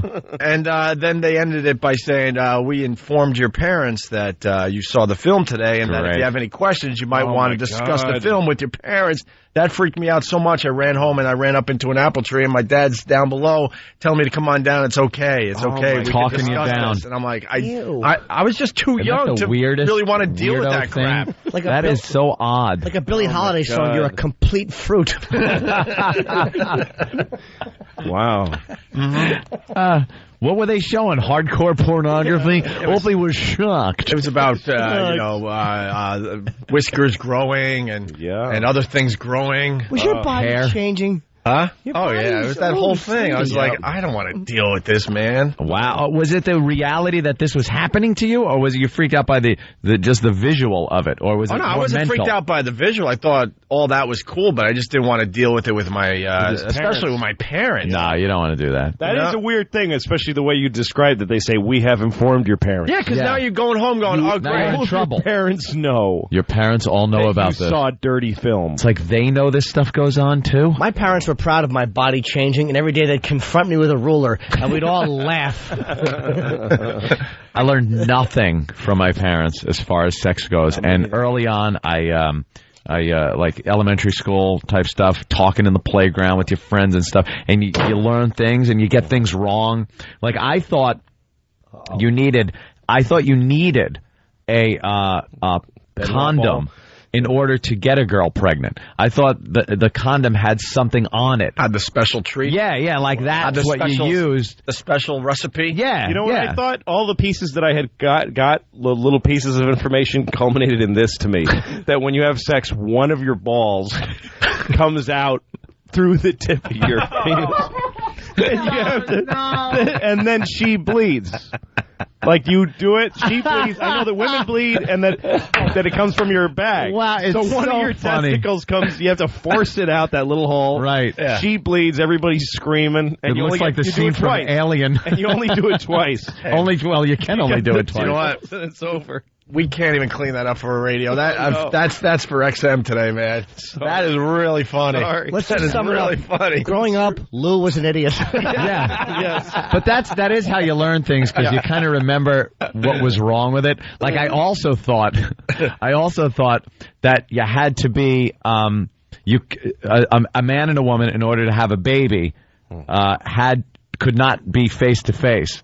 I thought God. Yeah, I thought you had to be looking at the back Same of direction. a girl's head. You had to face the same direction. Yeah. I thought that's what it.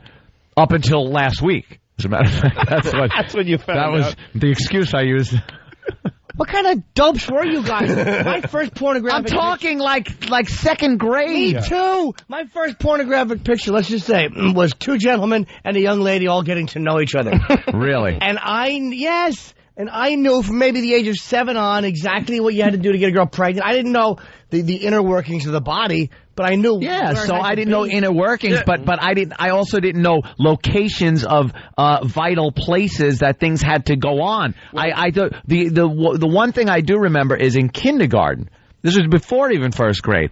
I guess I was an ass man or something, because there was a girl down the street from me that I used to go over, and we used to go to the shed behind her house, and she would show me her hiney. Wow. Mm-hmm. She would like just pull her pants down and show me her backside. How old? Kindergarten. Yeah, that's like hardcore. She was. How old were you? Kindergarten. Oh, yeah. Well, again, this was very recently. I showed I got to wipe that hard drive clear. I showed my privates to a retarded girl down the street. When I was in you awful 3rd grade, I was like, she won't tell anybody. I was just dying to flash somebody, and so I ran into her on the way to school. Is that great? And I just pulled it out. You're horrible. She just looked at it confused. Of course. She said, I like love she you. looks at everything. I love you. That is really funny. Did you say that? Yeah. Cute ending. I married the girl. Her dirty hands. Oh. Well, should we take a break then continue with the... Yeah, we'll take a break and then we'll continue with the Madden 07 with this kid. Oh, right. And That's the where we porno were. that he found. What a dork this kid is. He ran to tell his mother and father. That kid's awful. I hate him. How do you not hate him? I was, with the apple tree though, I was just avoiding the conversation. I didn't want to deal with that. I didn't want to have a conversation about sex with my dad. Of course. This kid's 14. At 14, if I was walking through the woods and found that secret stash of somebody's porno mags, you go through them. You know, 14, you use I was them. smoking pot at 14. And right. cigarettes liberally. I had Marlboros on me anytime. You could have bummed a cigarette from me. Little thug. I'd seen every kind of porn. Little idiot. I just picture you looking like one of the little rascals, like Butch, exactly. the tough guy. Exactly. In honor of this story with Madden 07, we got to find a little bit we play from time to time. I'm sure San Francisco will dump out, but the rest of the country will enjoy this. It's the Opie and Anthony Show with Louis C.K. today. Channel. What is it? It's the 2nd annual male group orgy competition. And he hits the hole right after Jesse opens it up. With your hosts, John Madden and Pat Summerall. And then everyone's kind of slopping around down there and grunting and groaning. And, you get mud and stuff flying and gang tackles and scrums and quagmires. No femmes, fats, or harries. Just the hunkiest gay studs and wild group action competition. Like to pack that guy around, too. Don't get carried away, John. There was all kinds of stuff flying around there. It's male group sex to die for, as described by the best play-by-play team in the biz. Yeah, that was a late one. That one didn't come, and finally they threw it out of there. Whoop. I don't know where that one came from. Look at that big old meat and lop. Whoa, what a meal those guys are having. Look good. That's a good group. If you go nuts for tight butts, you push. Get pay-per-view today. You just rode him backwards. Just put him right on his back. With Pat Summerall and John Madden. That looked like it was the last shot out of the Roman candle. The 2nd annual male group orgy competition on pay-per-view. Like to pack that guy around, too. Floyd? Yeah? He's going to fire into his guy right here. Call 1-800-HEY-CUTIE to order today. It's the Opie and Anthony Show. The Opie and Anthony virus. Hey, thanks for checking us out this morning. Very busy show. Louis C.K. in studio playing Caroline's here in New York City all weekend long. We'll all be there, Louis. Good. And also, don't forget the HBO 1 hour special. That's right, Shameless. January 13th on HBO. Looking forward to that as well. And another date to throw out at you. What is it? When does Lucky Louie come out on DVD? Lucky Louie DVD's on sale January 30th. Oh, January 30th. Okay. Yeah, you can order them now. You can on all the Amazon and all that. You can pre-order them, but it goes on sale officially January 30th. Okay. It was a fine show. It was a good show. Still don't understand why that was canceled. Yeah, it's just. I guess you guys are trying to figure that out as well. Yeah. If it was for ratings and people didn't just hate it, didn't watch it, I would be like, it would be a lot fine. easier to take. Yeah. Yeah, it would be fine because I've done a lot of stuff like that where people just didn't get it. But this was popular. People really dug it. Everywhere I go, people say stuff about it, yell at me in the streets and everything. And, the ratings went up every week. They were higher than the previous week. Right. And when they gathered all the ratings for the whole week, like that's the real ratings on HBO. Like most people don't watch a show when it's on. They watch it when it reruns or on TiVo. And by that, we were beating Deadwood every week. And we were very competitive. We were a good show, ratings-wise. Yeah, so it's not the ratings. No, it's not. And then the people that I what work is for, it? the chairman of HBO, the president of HBO Entertainment, both loved the show. Went on, used to call me during the summer to say, hang in there. We think the show's hilarious. God. And then one day they just said sorry. They both were like, sorry, but we can't do it. Which to me says that there's somebody, a parent company, Warner Brothers person who, some guy in a golf sweater. Get rid of it. Hurry up. I don't know what it is. Hurry up. We can cut some corners. Hurry up. We'll figure it out. Yeah. Just get rid of it. But if we sell a stupid amount of DVDs, then we have a shot. That's true. Yeah. Yeah. All right, well, that starts January 30th. January 30th. All right, let's get back to the Madden 07 and the kid that found porn. 14-year-old He ran to tell his parents. Found he porno. ran to inform them of his Shocked. Ugh, what a Shocking. It's Right when I saw it, I figured that something was wrong, and I knew it was bad, so... So he ran and immediately told his parents what he saw. So I'm very disappointed that he had to see that on Christmas Day, especially.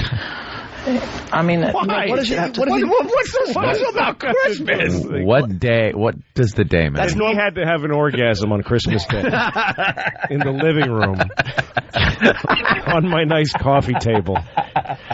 Well, in order, because Christmas Day is normally the day they reserve where the father will drink too much and then punch her into the tree. Knock the tree over with her unconscious body. Yeah. There's the thought the kid sees a little porno. Unbelievable, especially on Christmas. Especially. By the way, he says it's a shame, especially on Christmas. The reporter did the same trick again of picking up on the kid's last word. Yeah. So he ran at the same echoing his past. Ew, did he do that again? Yes. Let's hear a little bit. All right. Well, we have to go all the way. Let's start it over again. What the heck? hell? Who cares? What the heck? Right when I saw it, I figured that something was wrong, and I knew it was bad, so... So he ran. So that's a news thing, I guess. Yes. Boy, I didn't know that. I didn't notice that. So I was really sad. Sad because his father. And he's a real douchebag. Douchebag is what he is. Oh God, reporters are such scumbags. There's a formula to. Yeah, they're that, I hacks. guess. Yeah. The worst people alive. If this is Mike Taibbi or Taibbi or whatever, there's one of the guys in the paper. Taibbi, I've heard. They're just awful. So he ran and immediately told his parents what he saw. So I'm very disappointed that he had to see that on Christmas Day, especially. I mean, no kid should have to see that. They're so angry, the Mahoneys have gone from victims to amateur investigators. They're trying to find out how these images got on that console. Colton got the gift from his uncle, who bought it from a Circuit City store in Modesto, California. Modesto. It's his uncle. Why are these idiots on the news? They called the news. Yeah, a little oopsie from the uncle. The uncle had a little issue, I guess. Yeah, it's the uncle. Come on. There's an uncle in both of today's weird stories. Yeah, the uncle made the kid hang himself. And then this uncle gave his kid this other kid porn. With the porno. Don't let your brothers around your kids. And that's that Modesto, California, man. Wow. You guys know how to stay in the news. I turned it on and I saw my uncle naked on the thing. They don't know how it got on the hard drive. There's no way. How did it happen? Game was factory wrapped, but the label was clearly replaced. Well, let's. I think the uncle did it as a joke. Oh, let's find out. What a The gag. game appears to be authentic. It came with factory wrapping, but a closer look around the edges lets you know this might not be the original disc. Timothy Mahoney's brother in California isn't having a lot of luck trying to get answers. And we've tried EA Sports, we've tried Circuit City, and not much results out of that. Mahoney is really upset that this type of stuff is hitting so close to home. Well, especially here in Utah, where we're trying to get away from the pornography and the exploitation of children, and now it comes right into your home. Opposed to you where? don't feel like that's going to happen to you, but then when it does, it's shocking. You idiot. Well, the Mahoneys are getting help from the Internet Crimes Against Children Task Force. Layton police are also working with California authorities on that case. Charges of providing pornography to a child could be filed. Who is that reporter? Do we know? No. This uncle is like dying, going, please get this off the news. I forgot. Oh, my God. It was a gag. It was a joke. Playing with himself in their living room. He's sleeping on the couch for the holidays. Yeah. and they walked in. He quickly stuffed the thing in the Madden thing. It's so clear what happened, and now it's this mess. I remember when I was first living with my wife, when she was my girlfriend, I ordered some porn, pay-per-view, and I was at a point in our relationship where I couldn't reconcile that with her. We eventually, got past it. Negotiated? Yeah. Had a diplomatic negotiation. But at that point, she said, "Why is this on this bill?" And I was like, "I did not. I just decided to take that cable company. Do not watch pornography. That was not me." And she's like, "Oh, well, let's call the cable company. Call them right." And I go, "I'll call because I'm outraged." And I call the cable company. "Why is this on my bill?" And this woman's like, well, "You're an idiot. You ordered it." And I'm going, "No, I didn't. I want to speak to your supervisor." And I was just like forced into this ridiculous. And the whole time in your head, you're just like, "I did order it. I did. Oh my God, I did." So how Don't did read it my end? mind. The woman on the phone just sounded piteously like, "Oh, this poor guy can't tell his girlfriend." So did she help you out, or eventually I was on hold for a really long time, and my wife just walked out of the room in disgust. Yeah, and I hung up the phone. Hung up and said, "Oh, they're going to take care of it. They're going to give us a credit." Well, do you? The next Tyson fight is free. You a spanker, Lou? Do you spank girls? What? Do I spank girls? Yeah. No. That's what you need to do. I think, Lou, you need Does that to help? Gotta get some of that anger out. Some of that. No. Pent up. Because women get really weird about certain things like pornography, and a lot of girlfriends I've had do too. And boy, you'd be surprised when you start reddening that bottom, how all of a sudden they come around and you tap into that monster. You tap into that monster in their little dirty heads. Yeah. Yes. Wow. Oh yeah. Wow. Yeah, I don't know if I I don't know, man. But I'm 2 kids into my marriage. I don't think I can start spanking my wife. It's a tough one to bring to the table. No. Start. She would turn around and belt you. We have sex about every 8 months. What is it goof? And if the next time I spank her, I don't know if that is really a funny thought, man. You can't start now. No. 10 years in, 2 kids in. You do it as a goof. Sex is almost over. Do it as a goof. And I spank her. As a joke, just kind of like laughing with it, paddle her a little bit. Hit the red in the cheeks a little bit. Would she just openly laugh at you if you tried that? I think it would just, I can't even imagine. It would just be bizarre. Yeah. We're not going anywhere new sexually. We're not even going anywhere old. We're not even like I was thinking the other day, if I was pondering, what if I asked my wife to give me, to go down on me? It would just be weird. Really? She would look at me like, "What are you, nuts?" It would be like if a parking attendant asked her, out of the blue. Oh, God. She'd be like, "What?" Like Lou was talking about... Are you serious? That probably got dumped. So let's say Lou was talking about oral treats. Yeah. We all love a good going treat. Down, you can't say that, sorry. Yeah. Oh, well, now they dumped out again. So now Jimmy's got to start again. No, I just want people to know what you're saying, because it's a lot of guys do it that. Yeah. Lou was talking about, we all love a good oral treat. Yeah. Everyone loves it. And Lou was saying, if you make certain requests to your wife, she would say you were crazy, or you go, what? And that's what Lou can't talking ask about. for it. No, but do you? Let's just say, do you engage in that activity? What, do I do that to other people? No, you and her. Because I do.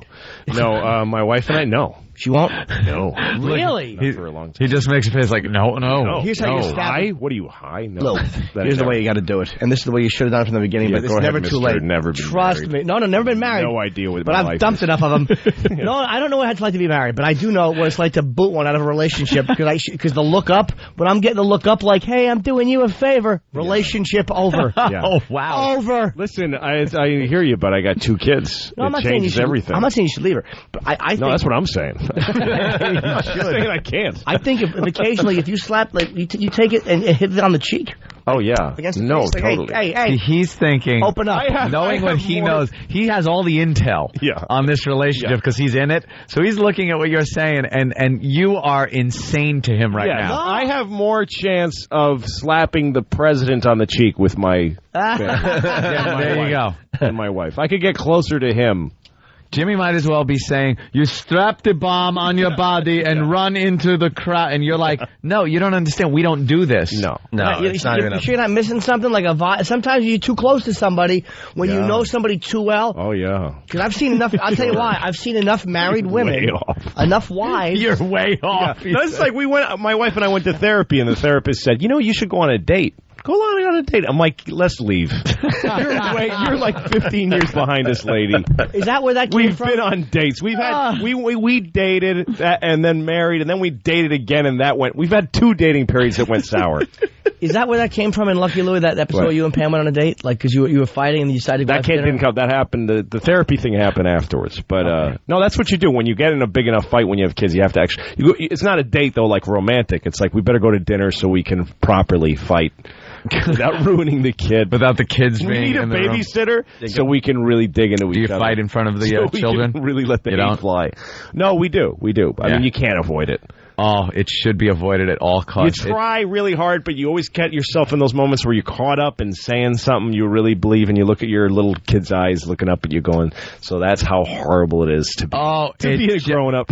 I was just crushed as a kid constantly. Oh. My parents never stopped, and it just turned me into a mess. Turned me into a little whiny mess my whole life.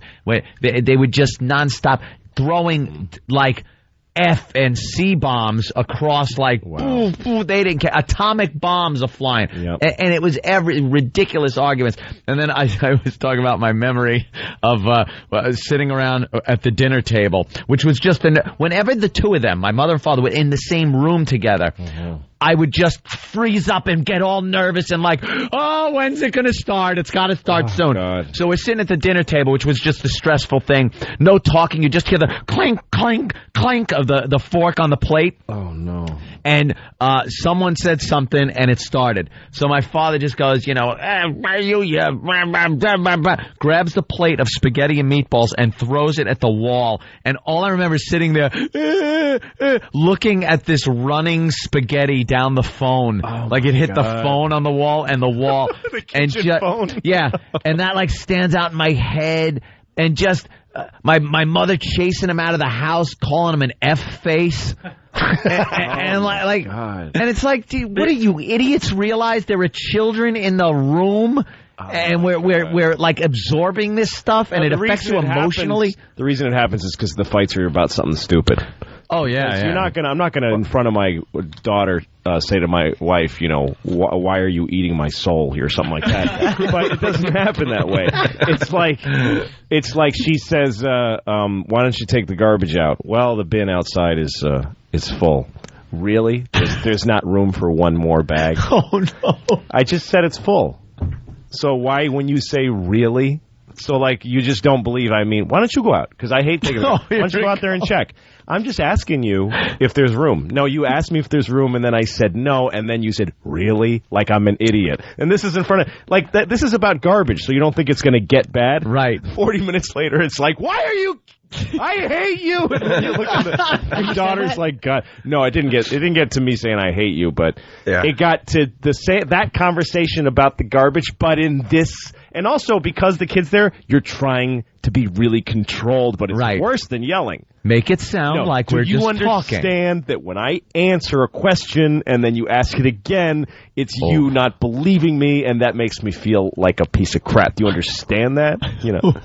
Okay, you need to stop talking like this. You need to stop now. Okay, but you pick a fight with me, and then you halt my side of the fight. And that's horseshit, sitting there just like, oh, God. Who usually wins? My daughter's smoking a cigarette with pinky fingers. Oh, God.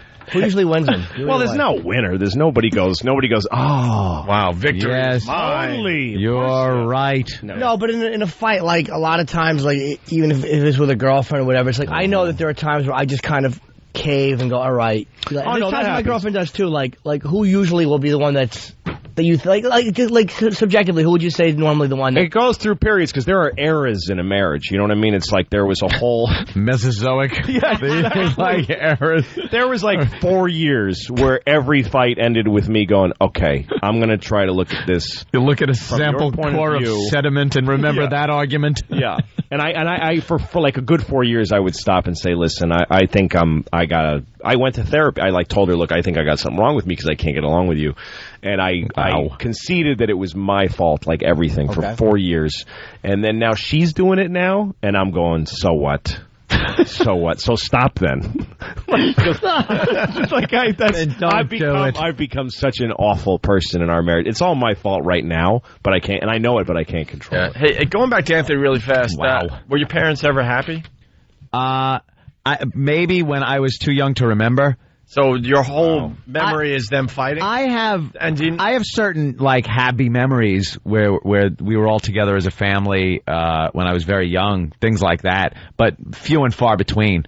You know, it would usually end up in some Did you have brothers or sisters? Yeah, older brother, younger sister, and they saw the same stuff. But I was always like the wreck. I was always the one that would come out, stop, why are you fighting? That's I know, I was the worst. I was the worst little faggoty kid, just always crying and scared I was going to be kidnapped. Wow. Whenever my mommy left us in the car, I would just scream she'd park. And she goes, I'll be out in a little while. Now, years ago, when I was a kid, parents did this. That's kids didn't get kidnapped or anything, but you just left your kids in the car. And how old were you? I'll be right out. Crazy. 17. 17. It's not your fault. That's I know. Crazy. I was probably six or something like that. My brother's 8. You don't leave your kids in that car. It was like in ancient times. So she'd pull into the parking space, run into the store, and if a guy would come out to go to the car that was parked next to ours, he'd, walk next to our car. I'd go, and just start crying hysterically like this guy was going to kidnap us. Of course. Yeah, why wouldn't you? I was a kid. I was a scared little kid. And my parents didn't make it any better. My daughter's 5. That blows my mind, the idea of I'll be right I'll be right back, like a dog. Well, I'll roll the window down so you can get some air. It was permanent damage. It was different when we were growing up. That stuff happened all the time. No seatbelts, the big Rambler with the big metal friggin' anvil for a dashboard that you would smash your face into. But your dad would no seatbelt. He'd put his arm up so you wouldn't go through that. Well, that would save you, though. That's if he wasn't hanging on to a beer at the time, because that was a little more important. Hold on to a beer and the steering wheel. And his child's life. Of course. That's amazing, though. Your telling of your memory of those fights is very vivid. Oh, it's very too well vivid. told and vivid. They were always like that. It was just, whenever they were in the same room together, just this nerve-wracking, shaking feeling that it's going to blow up. Here it is. Wow. Here it is. Here comes the music. We got to get out of here. Ah, damn it. Louis C.K., Caroline's all weekend long here in New York City. A bunch of us are going to be there tonight and tomorrow night. Very funny guy. I got to see his stand-up for the first time last year. I was really, really into it. Thank you. And also the HBO special, January 13th. January 13th, Louis C.K. Shameless. Shameless. HBO. He just lets it all out, man. You're coming over to the potty mouth portion of the program? Sure. Now we're going to go be dirtbags for 2 hours. Right. Like we were saints over here today. XM. Satellite radio. All right, if we're not joining, we better be. Yeah, we better be there, my God. If you're not joining us over at XM, have a great weekend, and we'll see you in a few days. We gotta fly out to Vegas and do something for the big boss. I won't be here at all. Sound like you were an organized crime. Got to fly out to Vegas and do something for the big boss. Separate flights back. You didn't get your shovel yet? Yeah, I got the bat. He's got the bat. I got the shovel. But we'll have some fine Opie and Anthony radio for you on Monday, Tuesday, and Wednesday. We'll be back live someday next week. I don't even know how it's going to work yet. So, Louis C.K., thank you so much. Thank you. And Jimmy, good luck with the porn awards. Oh, language. We're not going to see Jimmy for about a week. It's going to be a little messy next week on the radio. Jimmy thought it was a PlayStation award and ran all scared to his mother. Porno actress. And she said, yes, I know. That's myself and the Negro neighbor. Don't tell your father. Tee-hee, giggle. All right, have a great weekend. We'll see you soon.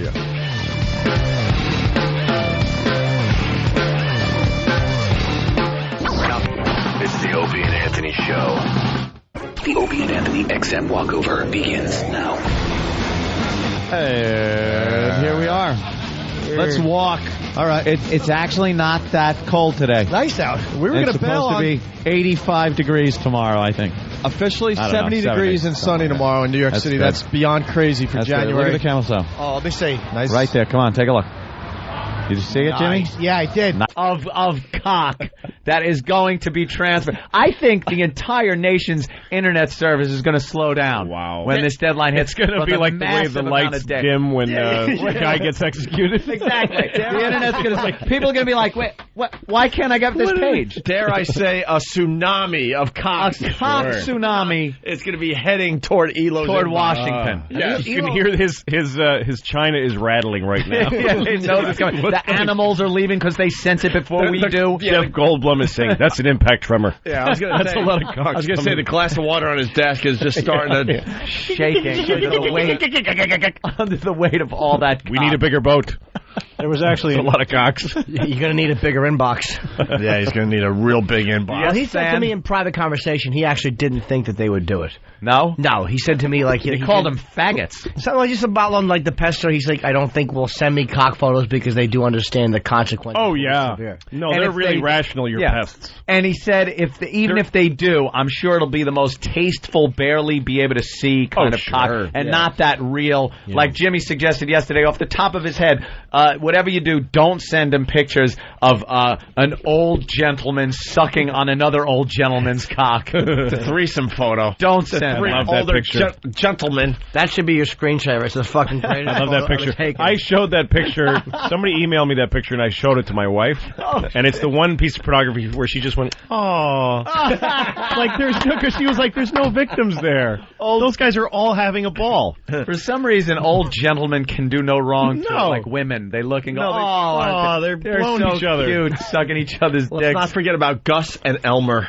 Right. The lovers. That old gay couple here in New York. Couple. Oh, does she not like porn because she thinks they're victims, women? Well, not really. She doesn't have a big stand on it. I think it just makes her cringe. Oh, show her slap happy. Yeah. That'll really... Hey, can I go to the phones? No victims there. Let me go to the phones. Jeremy in Cleveland, go ahead. Hey, boys, just standing by with those diseased, AIDS-ridden dick pictures for Mr. Elo. You have diseased cock pictures. Ready to go. Ready. Herpes, everything. Every single, communicable disease you could think of, I got the pictures. I saw on Whackbag. Quite a few. Oh, is that where you're going, Than? Sorry. I'll let you take it, as a matter of fact. All right, I'll punch it out, guys. I saw on Whackbag last night, they had a thread where it was they had set up an armory. They had set up an armory of pictures of cocks to cull and send to like a pile of snowballs all packed and ready. All ready to go, ready to rock. This is no joke. This will happen. Now, the thing you have to do, though... 15 minutes. The thing you have to do, though, is that, he's going to get saturated very quickly. Yeah. So then after the first 100,000 or so, they're all going to just be overflow and not hit him. No, you got to have waves. We need waves. Silly. They have battle play. They got it all silly, Louis C.K. If I'm going to tell these people, they already understand all They're that. seasoned battle veterans. These guys, they know what times they all have. Cigar chewing, lock loading. Some newbie. Should I send now, sir? No. Wait for it. You idiot. Don't send your cock picture yet. Sorry, sir. Now, there's going to be shifts. There are going to be shifts that work all weekend long. Great. On this. Yes. All right. So, Elo said something about a staff meeting at 9 o'clock. If he doesn't call us by 9... Getting staph infection on cocks in about 15 minutes. If he doesn't call us by 9:39, we have to launch. We have to launch. Yep. We're go for launch. He knew how serious this was yesterday. Yes, he did. Let's go to Mike in Ontario, Canada. Hey, Mike. What's going on? How you doing, Mike? Oh, great, man. You guys make me fucking howl every morning. I just got an XM radio. It's well worth the money. XM Canada? Yes, sir. There you go. See? Isn't that great? That's pretty cool. We're worldwide. Or at least, We're going to go to Canada when summer hits. When does summer hit? Like August 1st? August to the 1st to the 15th. July, and then it's finished the second week of July. Yeah, we're going to try to get to... We're trying to figure out if it's going to be Toronto or Montreal. I say Montreal Comedy Festival. I'm close to Toronto. I'll be stopping by to see you. All right. Thank you, sir. Right on, guys. Have a good one. Hey, goodbye. Can we get Pat from Menaki on the phone today? Yes, let's hope so. Please. Pat, if you're listening, give us a call. Please give us a call. Give us a call, Pat. Pat, put the word out for Pat. Send up the puke signal. All right, we got another hero story. 9 toes? No, nothing. 9-toed signal? I didn't hear him. Well, I don't know about that signal? type of the talk. fat signal. Oh, Aunt, I don't know. All right. It's just me. I'm always willing to run myself into an abutment. No problem with it. Over and over. We got new heroes in New York City. New heroes. The Subway Superman, old hat, old news. Old news. Front page. Now we got two guys that caught a baby from the fourth floor. Fourth floor. Actually, he fell out of the fifth floor, didn't he? And then this kid fell off a fire escape and slipped through and then dangled from the fire escape underneath the one he fell from. That's like movie shit. Oh, wow. Where you fall and grab. You ever see that in a movie and go, there's no way you'd be able to hold on to that. You fall through something and actually grab. This kid grabbed on, but then he lost his grip. But then his little hands couldn't hold on, and he slipped, and two guys were underneath long enough to have a little plan. They're going to let the kid fall on them. Who decides they're going to go for the catch, though? That's one guy decided he was going to go, and he tried to catch him, I guess, on his arms and chest, and the kid bounced off of him, knocked the wind out of him, and flew into the other guy's arms. Oh, wow. So he kind of did so they decided to risk injury, basically. Yeah. Which you do. I would do that, I guess. For a kid. For a kid doing something like that, you'd think for a white kid. For a white kid. Jesus. If he's falling out of a building, it's rarely a white kid. Yeah. Hispanic children always falling out of buildings in New York. I don't know what it is. Neglected. It's usually, is that it? Sure. I'm tired of the same food. Plus, how about Clapton's kid? He was a white boy. That's true. Oh, what that one? Imagine what floor was he on? That one, like the 80th. The too high for a baby floor. Yeah, like a baby would have survived from the second floor. I know the second floor. It doesn't matter. They're not cats. No, flipped over. Look, you could drop them upside down. All right. Well, here's the story. Two lifelong friends, now heroes. The two men saving little... Same reporter. Another goddamn shocking reporter. Two lifelong friends are heroes. The child saw pornography and ran out the window. Shocked. The two men saving little 3-year-old Timothy Addo's life in a way that can only be described as a miracle. Thank God they were there, and they caught their kid. That's just a miracle. Hold on. There's a few other ways to describe it. Miracle. A miracle would be the kid floats down slowly, defying gravity and all other laws of physics. That's a miracle. Bouncing off of two men at full speed is not a miracle. Right. Or if the kid fell from the 30th floor, that'd be a miracle. But yeah, there you go. 4 stories. 4 stories. Or if the kid was white, that would have been a miracle. Absolutely. He would have floated down on the inexplicably white child falling from a window with no brown skin at all. Could only be described as a miracle. Hair offering up enough wind resistance to slow his fall. That's right. The sparkle of his blue eyes shimmying in the sunlight. Elo, you have 10 minutes. 10 minutes. Caught their kid. That's just a miracle of 2007. That's all I can say.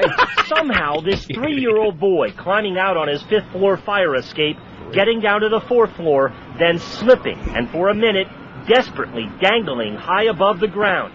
43-year-old Julio Gonzalez sees it and races over to help. I seen people screaming. I looked up. I seen the baby. I ran across the street, and I stood there waiting for the baby to fall to catch him. Our heroes aren't like the movies anymore. No.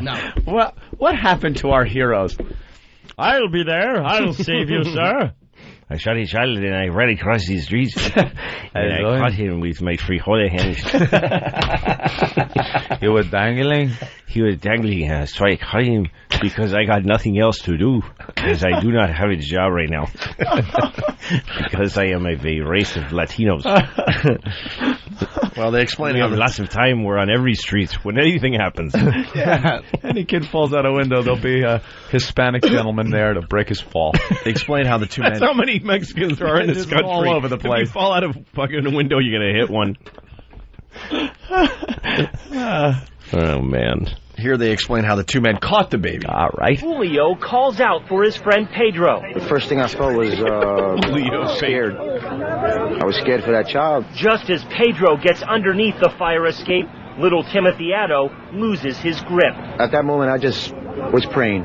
I was just, in my mind, I was praying, dear God, please don't let him hit the floor. I put my hands out, got ready. My brother did the same thing. The baby hit the branch, hit my brother, and bounced off my brother and fell into my lap. So he knocked my brother down and he knocked me down, but we caught him. We didn't let him hit the floor. Amazingly, the 3-year-old boy, unhurt, his mother overwhelmed. Until he was spiked. I'm grateful. That old gag. How's your little boy? He's great. He's fine. You could give one happy. message to Pedro. I don't remember his name, and I let him fall out of a window. Thank you. But I saw in the news that someone caught him.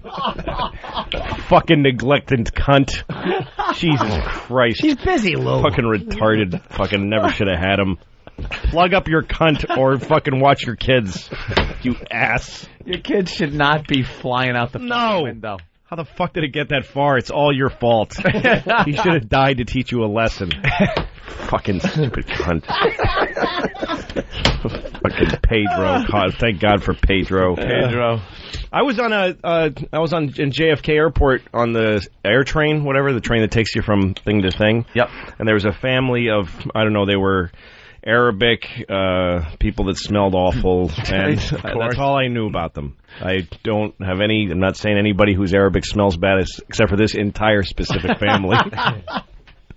But so there was a woman by herself with like 4 kids, and then she gets off at one of the stops, and there's one of her daughters by herself.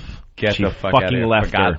Forgot one. Kidding. Yep, and the little girl's starting to go, freaking out, having a panicky moment. And I'm like, I got kids, so I can't ignore it. And I'm like, okay, I say out loud to the other New York grown-ups, I think that she left this child. And they all just look away from me. Oh, no. Nobody will fucking acknowledge They're all it. like, it's your problem, pal. Yeah. So I have to get off the next stop with her, with the kid, and the kid's terrified of me. Of course. And I go, come on. You're trying to get her into a bathroom. Exactly. I'm like, oh, this is so awful because now I have to fuck her mouth. It's like, can't let this go. I'm going to miss my flight because I had to fucking fuck this Arabic kid's mouth. Hold my nose and fuck her face. You're pretty much obligated just in case she accuses you of it anyway. That's it. Because the worst thing would be being innocent and having a kid say, he touched me, and then you go, wait, I didn't fucking touch the kid, because you're fucked anyway. Yeah. To fuck her mouth, hold my nose and fuck her face. I didn't have a choice, Jim. But no, I had to get off at the next stop with the kid, and the mother didn't, I mean, I was there for 40 minutes waiting for this woman, and the kid is panicking, running around. It took that long for this mother to... She ended up going she got off on the wrong way, and and then when the mother showed up, I was so mad at her. Yeah. And I was like, I have your kid. And she went, oh, thank you. Oh, and she did a fake cry because she knew she needed to be seen as, like, hysterical. She went, oh, thank you. Come on, let's go. Did you yell it out like you wanted hostage money like that? I have your kid. Call the police. Imagine. Holy shit. Awful. She gets off the train, all she sees is like the back of Louie with his trousers down and her little daughter's feet facing forward. Little skinny brown legs. Little fucking knobby knees. Newborn calf kneecaps, yeah. Hey, let's take a quick break because we want to get back before the deadline. Before the ELO deadline. I had a similar story, though. You want to do it? In California. All right, yeah, real quick. What happens, California, we were by our stable, which was out by a riverbed, and pretty off the beaten path. And I hear this girl crying. I'm about 15 years old or so, and I hear this girl crying, and she's about like 8 or 9 years old, walking down this dirt road. And I said, what's the matter? She goes, I'm lost. And I go, okay, I have no idea where she came from. She don't know where she fucking came from. The kid's stupid. So I go, okay, I figured I'd walk her to the main road because, maybe that's where her parents would be. So I walk her to the main road, walk to this gas station where my friends worked, which is on the main road, to kind of ask them, what the fuck do I do? And they start making fun of me like, you get dating a little young now and shit. Fucking friends, of course. Bunch of assholes. So this car comes pulling up and screeches on the brakes. This man gets out and grabs the girl, and I said, is this your daughter? Yeah, and he goes, yes, and looks at me like I had fucked her. Just looks at me like, you motherfucker, Jesus. What are you doing with my kid? Like, has no clue, didn't ask where she was, where she came from, what the fuck the situation was. Wow. Just, it was my fault that she was fucking on the street there. Piece of shit. Prick. That's what all parents that are bad parents do. Yeah. They deflect it. Blame me. Yep. Let's say hi to Rob. He was a hero 10 years ago. Rob? Yeah, what's going on, guys? You were a hero 10 years ago? Yeah, yes, I was. Myself and my cousin. Car went reaming down the street, crashed. We heard it, ran up to it. My cousin broke the back window. There was a kid in there. The father was drunk when we got in there. He was nailed down to the floor because the car was on its side. Mother was hanging from the passenger seat in her belt buckle. She couldn't get out. This was downtown in the Village, down in Manhattan, and a crowd built up. Nobody helped, just me and my cousin. Of everybody that was there, some little homeless guy came out and helped us. The engine started firing up. We pulled the kid out. We pulled the father out. The mother was still hanging from the seatbelt. Coincidentally enough, the homeless dude had a knife on him, cut the seatbelt. We got the lady out. After that, we brought everybody to the sidewalk. Everybody was fine. We just walked away.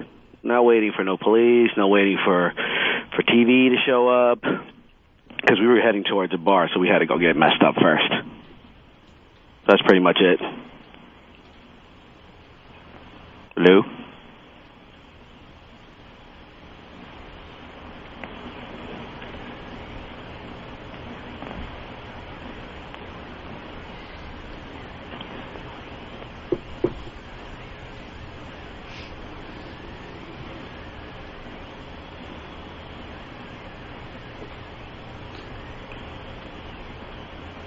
Lou?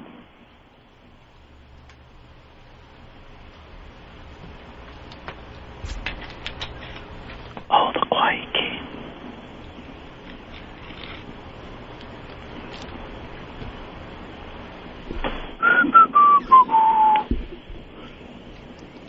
Eatabullet.com. Trunkus.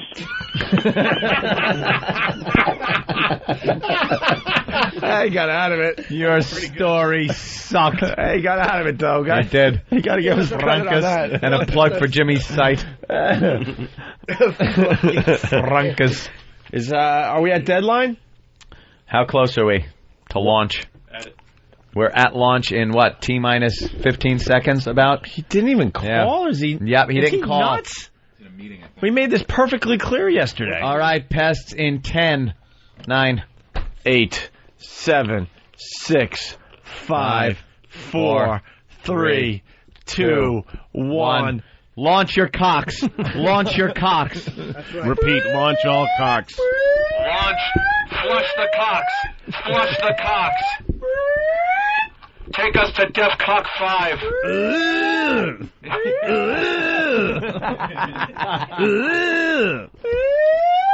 Turn your key, sir. Right. Turn your key, sir. Launch that cock. I would like to know what kind of cocks are being sent. You could give the show a call. That would be nice. Someone's suggesting Elo's been sitting there all day with his pants down, waiting for the pictures. Wishing the deadline was 7:30 so he could start jerking off already. Oh, boy, those cocks are flying. We probably just gave the guy an alibi.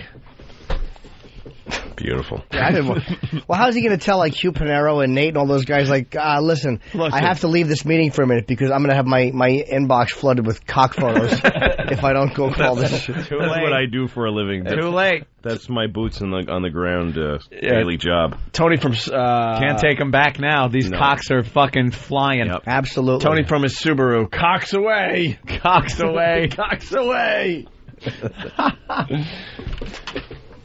As the Enola Gay rolls out onto the tarmac, the deadly cargo of cocks in her belly. So many cocks that John Kennedy died. I mean, what's his name? Joe. Young Joe. Young Joe Kennedy headed for the presidency. Welcome to your first one. Thank God. Wow. Awesome. Doesn't happen about often. time, man. Jesus. Awesome. Gee, I know. I thought he was infallible. This motherfucker. This guy just sent his picture. It's Ed in Jersey. Ed? Hey, how's it going, Open? Hi, Ed. Successful launch? Oh, it was great. This thing is bent at like a 65-degree angle. Did you encounter much resistance? Any flack? Any fire? No kickbacks. Clean mission? No AAA. Clean mission. You flew your sortie? Fly a few more sorties. Okay, I can do that. More cock. Can you describe the cock you sent? It is, he's standing over a bed, and he has this cock that's bent at about a 65-degree angle, completely hairless, a la Jimmy. Beautiful cock. You know, the only response you're going to get from Elo is an email with a T-Y in it. What do you mean? Thank you. The old text, guys. T-Y. Dave in West Orange. I love the smell of semen in the morning. We're going to pick that cock up and drop it right down where you need it, Captain. Someone's yelling, "Oh, the humanity." Let's see. Let's go to Jeremy. Jeremy, I want you to put that cock right in his inbox. Jeremy. Quesadilla for that one.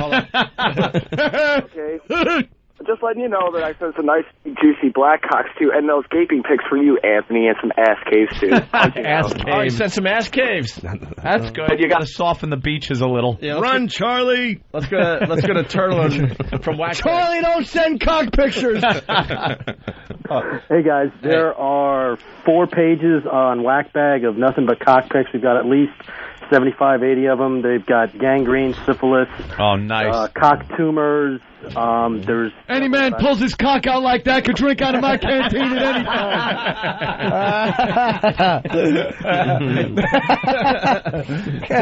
They're cock pictures. My boys love them. Stupid Elo. He didn't think we were serious. Oh, he's done. Hold on. We got Joe in New York. Keep the music going. Choppers. Joe, what's up? It's time to cock and awe. Oh, it's cock and awe. Good. Wonderful. We're in the middle of cock and awe. Let's go to Rob. Rob, what's up? Down goes Elo. Down goes Elo. Yep, all those cocks being sent over in every way possible. He goes down. Favorite music. Hitler's favorite music. Let's go to Dennis in North Carolina. Dennis. What's up, Bubba boys? Hey, Dennis. Elo's saying, I love the sight of cocks in the morning. Looks like victory. Or something else. Boy, what a scene in this movie when you first saw this movie. Just choppers flying from water over to the beach. Oh. This music blasting. Brilliantly shot. Oh, fantastic. Great cinematography, and the music was lovely. Yep. Duvall was young and handsome before he became all Bull Meachamish. Come on, sports fans, send those cock pictures. Shooting that woman in the back of her black pajamas. When he said, I'll rabbit wrap that dink bitch's ass. Yeah. I like him would have taken a little swig off his cup of coffee. Right. Was first of the night, the Air Cav logo on it. Yeah. I'll take this one. I'll take it, yeah. Just a cockpit, just a cockpit. Lance, you okay? All right, let's go to Dennis in Canada. Canada even getting involved with the cock and awe. Dennis, what's up? Hey guys, what's up? It's a coalition of the willing. I is love what this is. That's right. Hey, I sent them a bunch of broken cock pictures. Yeah. You know, having sex way too hard and then they fucking hit something and the cock breaks up. The snapped cocks. Yeah, we've heard about that on Ron and Fez lately. Exactly. That's what gave me the idea of sending them a bunch of busted cocks and shit. It was so funny. And I got a bunch of operations too, where they try to enlarge the penis and just sliced open. Went wrong. Oh, I love it. A cockalypse now. Oh my cockalypse now. It's kind of hard to say. A cockalypse now. Luftcaca. Luftcaca is flying over. Hey, Joe from El Paso. Joe. Hey, Joe. Yeah, this gives a whole new meaning to you got mail as in M-A-L-E. Oh, M-A-L-E. You've got mail. Very good. It's Chris in Mississippi. Chris. Hey, it's Chris. Hey. Hi, guys. Love the show. I think we need to change Elo's name to Swallow. What? Do we? Swallow. Are you sure? Yeah, let's go to Kirby from Whackbag. Kirby, what's up? I sent Elo a cock picture. It's an extreme close-up. The head of the cock is pointing right at the camera. There's a tarantula on the cock, and the tiniest little drip of semen's coming out of the head. It's either the very beginning or the very end of an orgasm. What a great photo. Launch your cocks. They're launching from all over the place. Next wave. Let's go to Launch Joe. your cocks. Joe, what's up? Joe. This is Joe from New Jersey. Hey. First-time caller, long-time listener. Bye. Dude, this is the fucking gayest show ever. I know, and we're proud of it. We've got to launch. You ever see a cock come apart like that, man? Holy shit. Cock come apart like that. Let's send the bitch cock pictures. Let's send cock pictures to the whole village. Do it for Manny and Sal's cocks. Let's say hi to Pat in Boston. Pat, what's up? Elo gets the cocks. Don't make a fucking maniac out of me. Oh, very nice. Wow, Baghdad Bob is calling. Baghdad. This is Baghdad Bob. There are no cocks invading the XM compound. Well, apparently not one picture has made it through. Did he yell Frunkus? Yeah. Frunkus. Let's get a Bill in Jersey. Bill. Oh, we will stay the course, gentlemen. We will stay the course. This ain't your cock, Elias. Wow, the phones are just lit. Hotline is ringing. It's Elo. It's how the cock laughs. Let's see how Operation Cock is going. Let's talk to the enemy. Elo! Are you guys having fun yet? Hi, Eric. Elo? Hi. How are things? Couldn't be better. I bet. What's wrong, Elo? Nothing's wrong. Have you checked your mail? All 242 of them, yeah. Jesus. That's just the first wave, my friend. Right.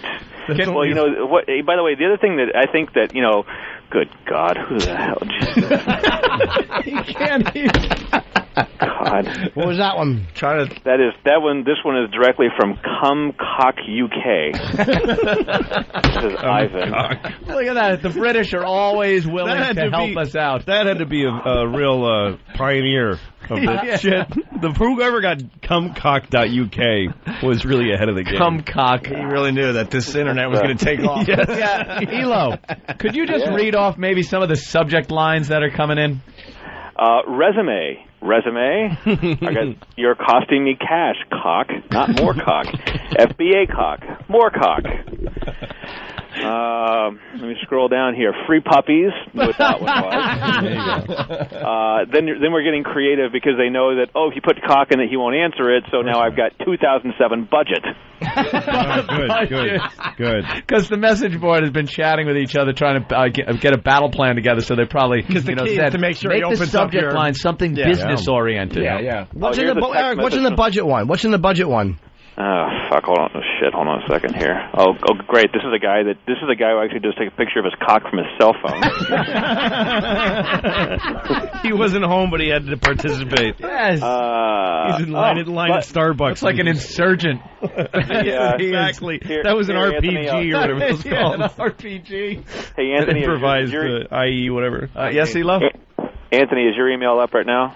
Are you forwarding them to me? No, I'm just going to. I'll forward you the budget cock.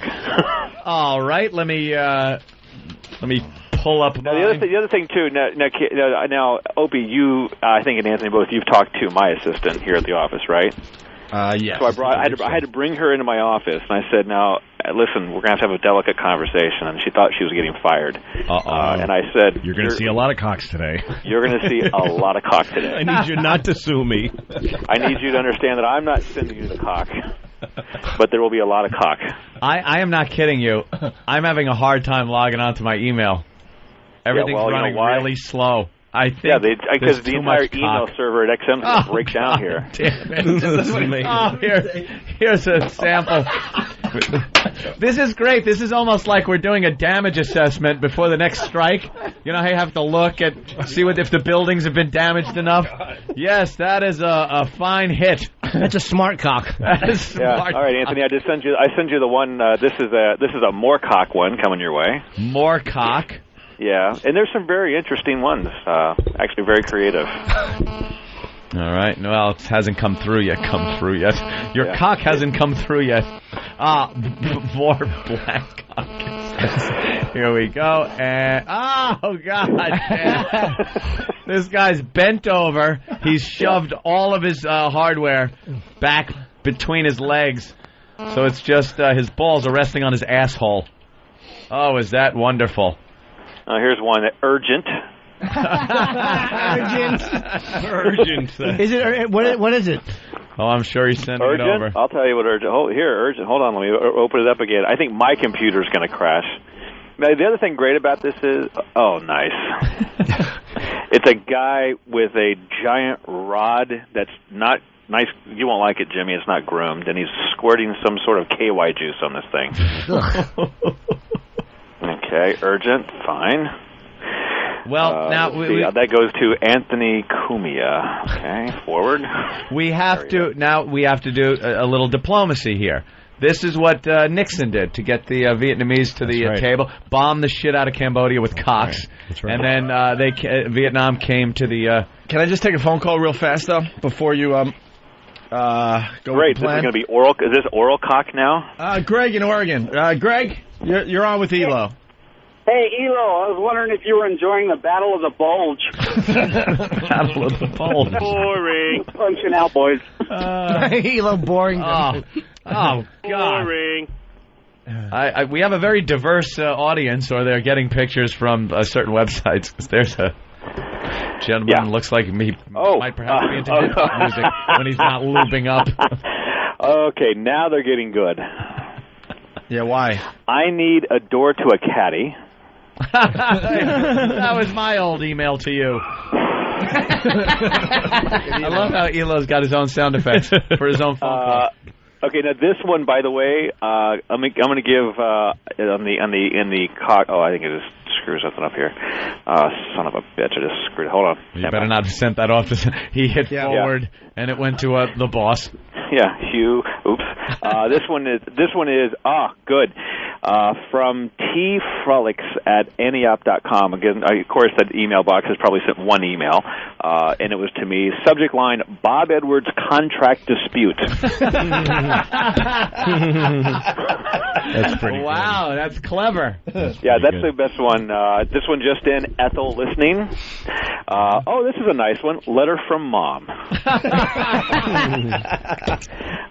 New one just in. Reference inquiry and urgent attention required. Any emails from Oprah yet?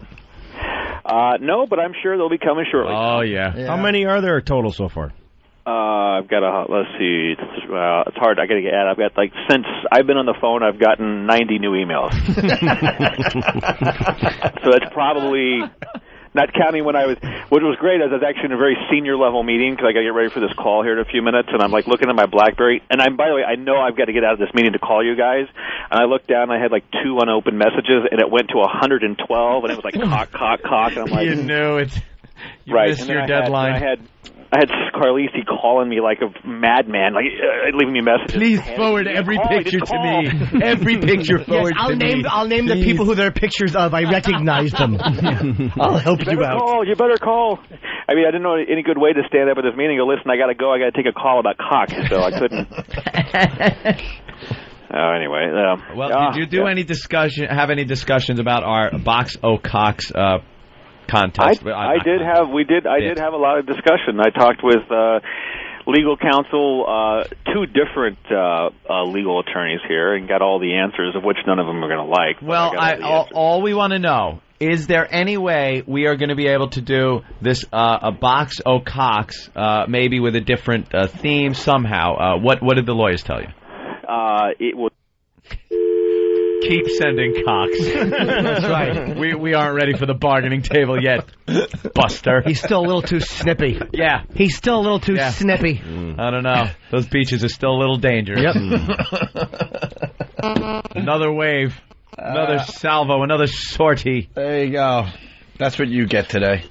All right, Louis C.K. Caroline's all weekend long here in New York City. We're going to have a party at Caroline's tonight and maybe tomorrow night as well before we fly out to set Vegas. Up, Kenny? I'm going to call Greg Charles. Oh, you haven't done that? What are you doing?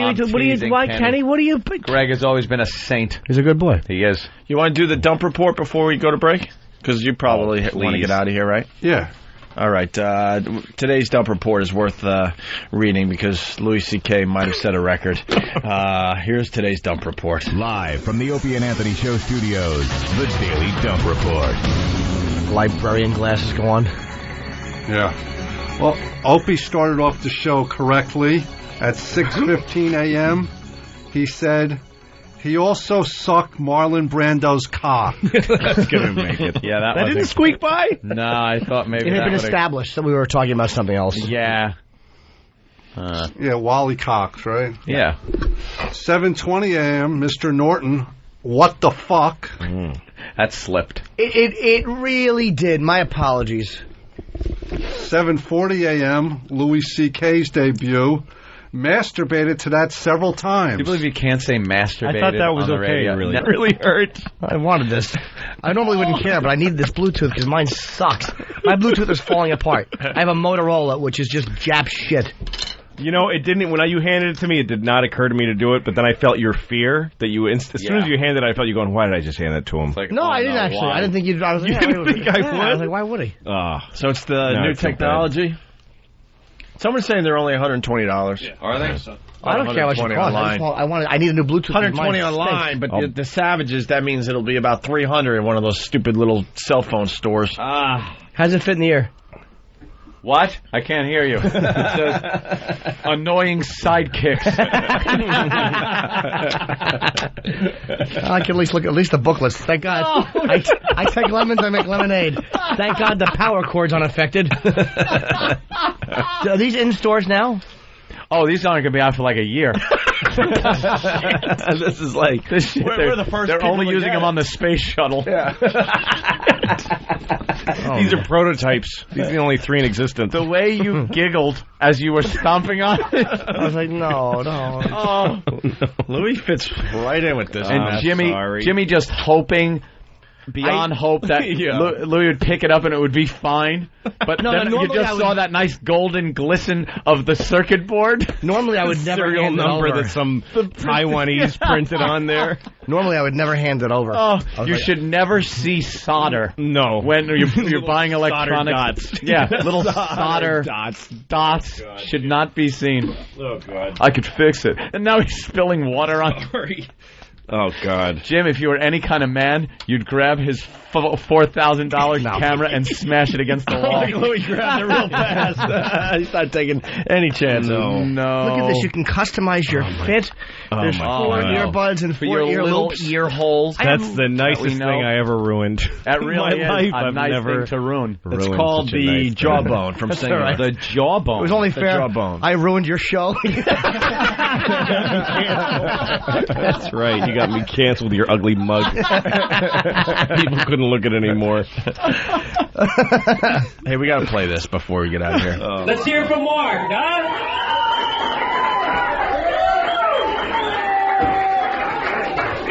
Mark, why don't you tell him the name of the song? Well, you say right in there with us. Go ahead. The wonderful world. What a wonderful world we're going to sing.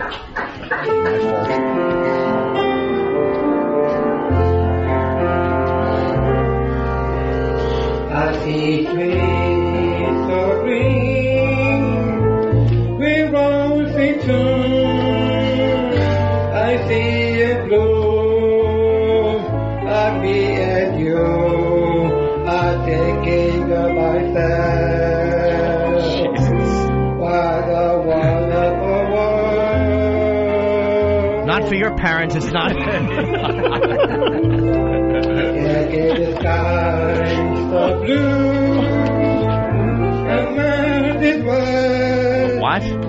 The colors of rainbow, F-E-E-R-Y. I'm taking of myself. Oh, he's getting nervous. And the wonderful world.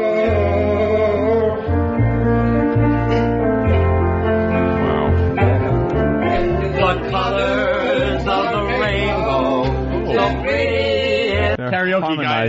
He had rescuing him in there. Yeah, he had to rescue the poor kid. Is that the karaoke guy? That's karaoke guy. Karaoke guy. And the sky are also on the faces of people going by. I see them shaking hands. I see a fat tongue and a Pete Rose haircut. I love you. Maybe a wonderful world, but it's not a particularly good gene pool, is it? Louis. I watch it grow. That is not more I'll ever know. I'm thinking myself. What a wonderful world. Retard strong. Louie brain weak. Dummy Armstrong. Louie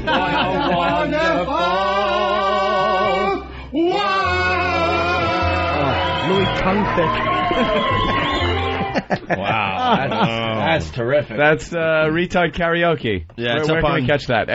Is that at F.H. Riley's? Do you do that? F.H. Riley's every Friday night. Yes, retard karaoke with the One Pest. I got to go upstairs and get my kernel of corn picked out. So hey, did we get him another one? That's probably not going to happen. I have. Don't start feeling guilty now. I feel bad. Wait till the sun hits you. That's when most people feel guilty. No guilt in the room. Yeah. Once you're out on the sidewalk, cry your eyes out. As soon as you see the sun, then the guilt hits you. Be like the rest of us. Yeah. Hey, Steve. Where's Steve? Stare at that ceiling at night, wondering how you make a paycheck. I want to. What's going on, Jimmy? Can I have that piece of popcorn stuck in my teeth? The dentist upstairs is going to take me for like in between patients for 2 minutes, just to fucking pick it out real quick. Get a mic or a phone. I don't even need That's one. what I did. No, we need a phone. Right now. I was just on the phone. Well, they'll take me now. Shit, I'm gonna call him right now. I used him when I had a toothache. Yeah, can they bring one in here now? Worked great. And he wrote me a Vicodin prescription. It was wonderful. Fuck. Hey, Steve. Can he buy one anywhere? Is it available in stores? Oh, God. Yeah, can I buy one? It is? How does Louie smash the thing and I start feeling bad for Louie? I'm feeling bad for Louie because he's feeling bad. I'll be back in a few minutes. But you want to call in? I'll get one for free. I'll be back in like 5 minutes. Do I need my phone? Well, yeah, take your phone. No, I can't do it on the phone because I don't have anything to talk to. Oh, come on, Jimmy! You got to. I'll buy him one. I'll buy him one, then I'll take his when it comes. I had a bad toothache. I had a root canal done years ago, and they didn't go deep enough. And then years later, it like perks up, and I was in fucking pain. Jesus. Toothaches are the worst. And there's a dentist upstairs. Didn't know it, but they found out. Went upstairs. Was on the air here. Patrice O'Neill was in that day. And I went upstairs, and, of course, they had to mic me during this whole thing of me just in pain getting dental work done. Was that me? Oh, my God.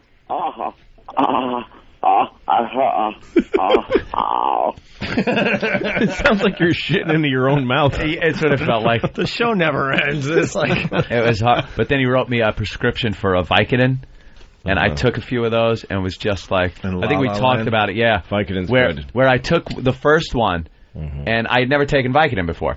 I took the first one, started feeling the effects, and immediately emptied out the whole bottle in my hand and counted them. Yes. I wanted to know exactly how many I had left. No, every time I get pain medication, I empty the bottle long after the pain is oh, yeah. fucking free drugs. You got to finish it. But I was so like, after I took the first one, I'm like, how many do I have? What do I have? Or I'll just take half. I'm saving these. Yeah, it was such a great I'm still buzz. taking my wife's Percocet from when my kid was born. She still has fucking 2-year-old Percocet that I still raid. She thinks she has a bottle of Percocet around, but it's fucking, there's about one left. I think doctors prescribe medicine that is for the pain for like a day. And then it becomes purely recreational. That's they know. Who's shitting who? They know. Yep. Let's say hi to Jeff in Jersey. What's up, Jeff? Yo, top of the morning, boys. Hey, got a question for Louie. Yeah. What's up with Shameless? Shameless? It's up. It's coming out on January 13th. A week from tomorrow, I guess. Yeah. Week from what day are we up to? It'll be on HBO at 10 p.m. January 13th. It's an hour special. I shot it in L.A. at the Henry Fonda Theater. It's probably the best hour of stand-up I've done in 20 years. Oh, nice. You're happy with it? Yeah. It's the best thing I ever did. All right, Jeff. All right, cool. Happy New Year. Hey, Big Kev, you're doing the geek thing this weekend? Yes, sir. Tomorrow night, 11 to midnight. Oh, you can wait the show? Yes, sir. Whoa. What are you going to be covering? Don't give away. I mean, keep some surprises, but we're going to have a radio first. What? I can't tell you. You'll have to tune in. Motherfucker, I can't even get a tease out of the guy. A radio first. Yeah. That could be anything. I know. Give us a hint. It's something to do with the Pal Talk cameras. Oh, okay. Well, then it's not a first. We did it. I know, but it's a first. Putting a finer point on it, it's a first. What? Finer point? Yeah. I'm trying to think. It's never been done before. It doesn't get wasted. Are you you're playing some other video. It's not going to be a live camera. It's going to be a live camera. Okay. Yeah. Something happening in the studio. Wow. You're calling this a first right in front of us. Okay. Are you nuts? Because I know damn well this is a first. Something with so you're going to do something? Yeah. Or show them something? Oh, okay. With the camera itself, or the camera's going to be used You're going to play World of Warcraft live on the radio. The camera is going to be pointed at something that's happening in the studio. And that will be a first for radio? For radio. It's not guys sticking their balls in mousetraps. No. How do those work? They're like just little USB cameras? Yeah. And they go to PayPal. They go to Pal Talk. Yeah, it's paltalk.com if you want to be involved. And it continues after the show. Like I want to get one because I have an apartment in the village that has, it's down in the basement, so you walk down these little steps to and that's where my apartment door is. Oh boy! And there is a transvestite hooker that does her business there every night. Really? Every night, that's right outside your window. John's. It's a fucking nightmare. So you want to know when I wake up in he's the morning, there, so you can talk to Jimmy. I want to put a camera there. Oh, and a light, and first of all, just as a deterrent. Yeah, right. But every time, the worst it gets is there's always these personal lubricant little pouches, like one-time lubricant and a used rubber. And sometimes she greases up her ass, she gets the guy to fuck her, leaves the condom there, and sometimes will then take a nice soft shit on my stoop. I get that whole package in the mornings. I hope you're taping your murder of this person, because that's fucking. It's the worst.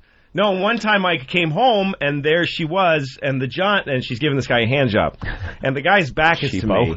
And so he doesn't see. When the John sees you, they run away. Nobody wants to get caught doing that. But she's looking me right in the eye while she's jerking the guy off. And mouthing words off. Like what are you going to do about this? Motherfucker, you like just doesn't care. Oh, you got to get video of that. My wife was asleep once. She doesn't spend many nights in that apartment. We use it like as a, for me mostly for when I come here to work. But she was asleep and she hears the transvestite say to her John, "Put your hand on my shit." That's what she refers. Put your hand on my shit. On my shit.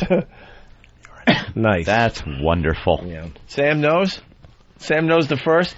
I'm just curious, Big Kev, because every day Ant and I try to come up with a radio first. It's not easy. I don't know if you would do this one. Huh? I don't know if you guys are going to necessarily be jealous. It's not exactly your genre. It's a geek Thanks thing. for blowing it, Sam. I didn't blow up your spot. I didn't say anything. Yeah, this isn't tantamount to fucking with my show or anything. I didn't say anything. Let me tell you something. Well, there's a thing here. going on. Yeah, because there's the Than and Sam show, and then there's Big Kev's show. And they're vying for better times. There's battles going on. Battles. It's like a regular show, these are shows that are on your channel? On on our channel on the weekends. Okay, maybe you didn't give the people enough. We let the Asylum take over on the weekend. Maybe you didn't give the people enough for them to tune in. Yeah, see, I like Just the to say idea radio of first, that. But most people will be like, but you didn't give any more info, so... And then you say Pal Talk cameras, but people have been Sam. viewing the Pal Talk cameras on our show for a while, so they think it's just that. Go ahead, Sam. Do you have a problem with Sam? Rosy-cheeked Lil Sam is going to blow up your spot. Go ahead, Sam. Not if he doesn't want us to. Yeah, Look at Than. Wow, Than, what's up with that? Classic good cop, bad cop. You guys are learning quick. Me and Opie have gotten so successful doing the good cop, bad cop thing. No, we just want Kev's show to succeed or fail on its own merits. And not whether that was a backhanded fucking compliment. That is a guy that wants... I'll fail on my own. Wants the show to fail. This is from the Than and Sam show, which did so well in its first outing. Well, we got a second show. Step back. I know we're not exactly Big Kev's podcast. Yeah, I know. But we got a second show on XM. Oh, Your Than and Sam's podcast. No, you didn't. Wow. I'm going on my 40th show. What show are you on? Well, all right, we'll record 60 shows over the weekend, and we'll be on 61. All right. That's fine. Holy shit. Though. I like that. These motherfuckers are vicious over a fucking hour weekend slot. Yeah. There was a very fragile truce, which I guess Kev thought is breaking was down. Broken. Who's going to start sending who dick pictures? Come on, Kev. So, since Sam came in here to blow up something on my show, he simply said he had the information, and you insisted that he say it. Do you want him to say it or don't? I didn't insist that he say it, but if he came in here to say it, then we have tape of you saying "say it, Sam." I think. Wait, I want to know what the problem is with the Than and Sam show. What the problem is? There's only so many show slots available, and people want that slot. Did you like the Than and Sam show? It wasn't my cup of tea. Holy shit. That's nothing Wow. against Stan and Sam. It's just, I guess there is a God. I could take it or leave it. Oh, wow. And I'm sure when they hear my show, they'll feel the same way about my show. Or worse. Now, your show is about what? We know what Dan and Sam's about. They just kind of riff on shit. Yeah. What's your show like about? If you had to describe it, you're pitching it to someone, what is it about?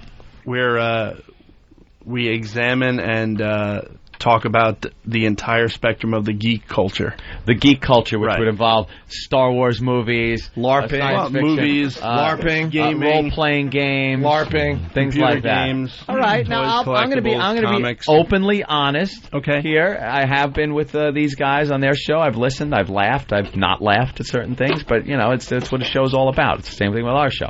That to me sounds like something I would listen to because I'm kind of a geeky guy. Okay. I like that. And if presented properly, that could be a good show because I haven't really heard a lot of shows like that. What are some of the topics that people could look forward to Saturday at 11 o'clock? Big Kev. We have one of the leading comic artists in the industry is going to be in the studio with us the entire Perhaps time. not presented in that fashion. But is he going to draw a comic live on the air for you? Oh, shit. Dude, you just fucking blew it. I told you I wasn't going to blow up your spot, Kev. I wouldn't blow up your spot. Oh, no, that was it. I got on the info camera. and I saved these guys' asses. Oh, my God. I wouldn't have done that. Oh, wow. Hope he just blew it. But why wouldn't you want that to be a secret? That's a good. You should tell. Honestly, guys who are like that, I would watch that or listen to it. If you're into comic books and the art behind it, right? And this guy, that's the only thing of any real value. No, it's John Romita Jr. He's a second generation artist. His father's a legend. So he's gonna do one for the Pal Talkers. He's gonna that was a stab in the dark, by the way, Big Kev. I swear to God, that really was. That's I don't think anyone was stupid enough to have a. So that you should tell people that. There's no reason to keep that secret. On a radio show. Right, and so you'll be conducting an interview. An interview as he's drawing. Right, he'll just be sitting in with us and commenting while he is sketching. And you're talking about sketch you? No. He's going to sketch his characters, yeah. Characters that he does. Caricatures. That's great. Will there be LARPing in the studio? Two damage! There will not be casting spells. I cast a spell. Any beanbag spells? No. You're rooted. You're rooted. You can't move. We don't cover LARPing. That's a little too geeky. Too geeky for even you. Even me. Wow. What is too geeky for you? Because some of the stuff you talk about goes way over my head. I can't be bothered. I got to be honest. So for you, watch the video. He's a cyborg. All right, it's 2 inside. Big Kev, have fun Saturday. Thin and Sam, have fun tomorrow night. Best of luck. Break a leg, guys. And we'll see you guys soon. Louis C.K., thank you so much. Thanks, guys. Yes, absolutely. Thanks for having me. Hysterical. Hey, what's that? Well, you've never seen it before? Looks like a rock. New from Sedentary Toys and the Opie and Anthony Show. Oh, it's so shiny. It's got corners. It's the cool new toy that has everyone jumping for joy. O&A Party Rock! It's not just any rock. It's the O&A Party Rock. The O&A Party Rock is incredibly versatile. You can chuck it, you can fuck it, you can drop it in a bucket. You can race it, you can chase it, you can yell right in its face. It's the bestest friend you'll ever have. O&A Party Rock! Why is it wearing a party hat? Every Party Rock comes dressed in a colorful party hat and party blower, making it the centerpiece of any party. Now with shiny red dancing shoes. Not only that, the O&A Party Rock is it's a fucking rock, you dildo. Line of the Day is brought to you by Bodog. If you want to vote for Line of the Week, go to iliketolisten.com.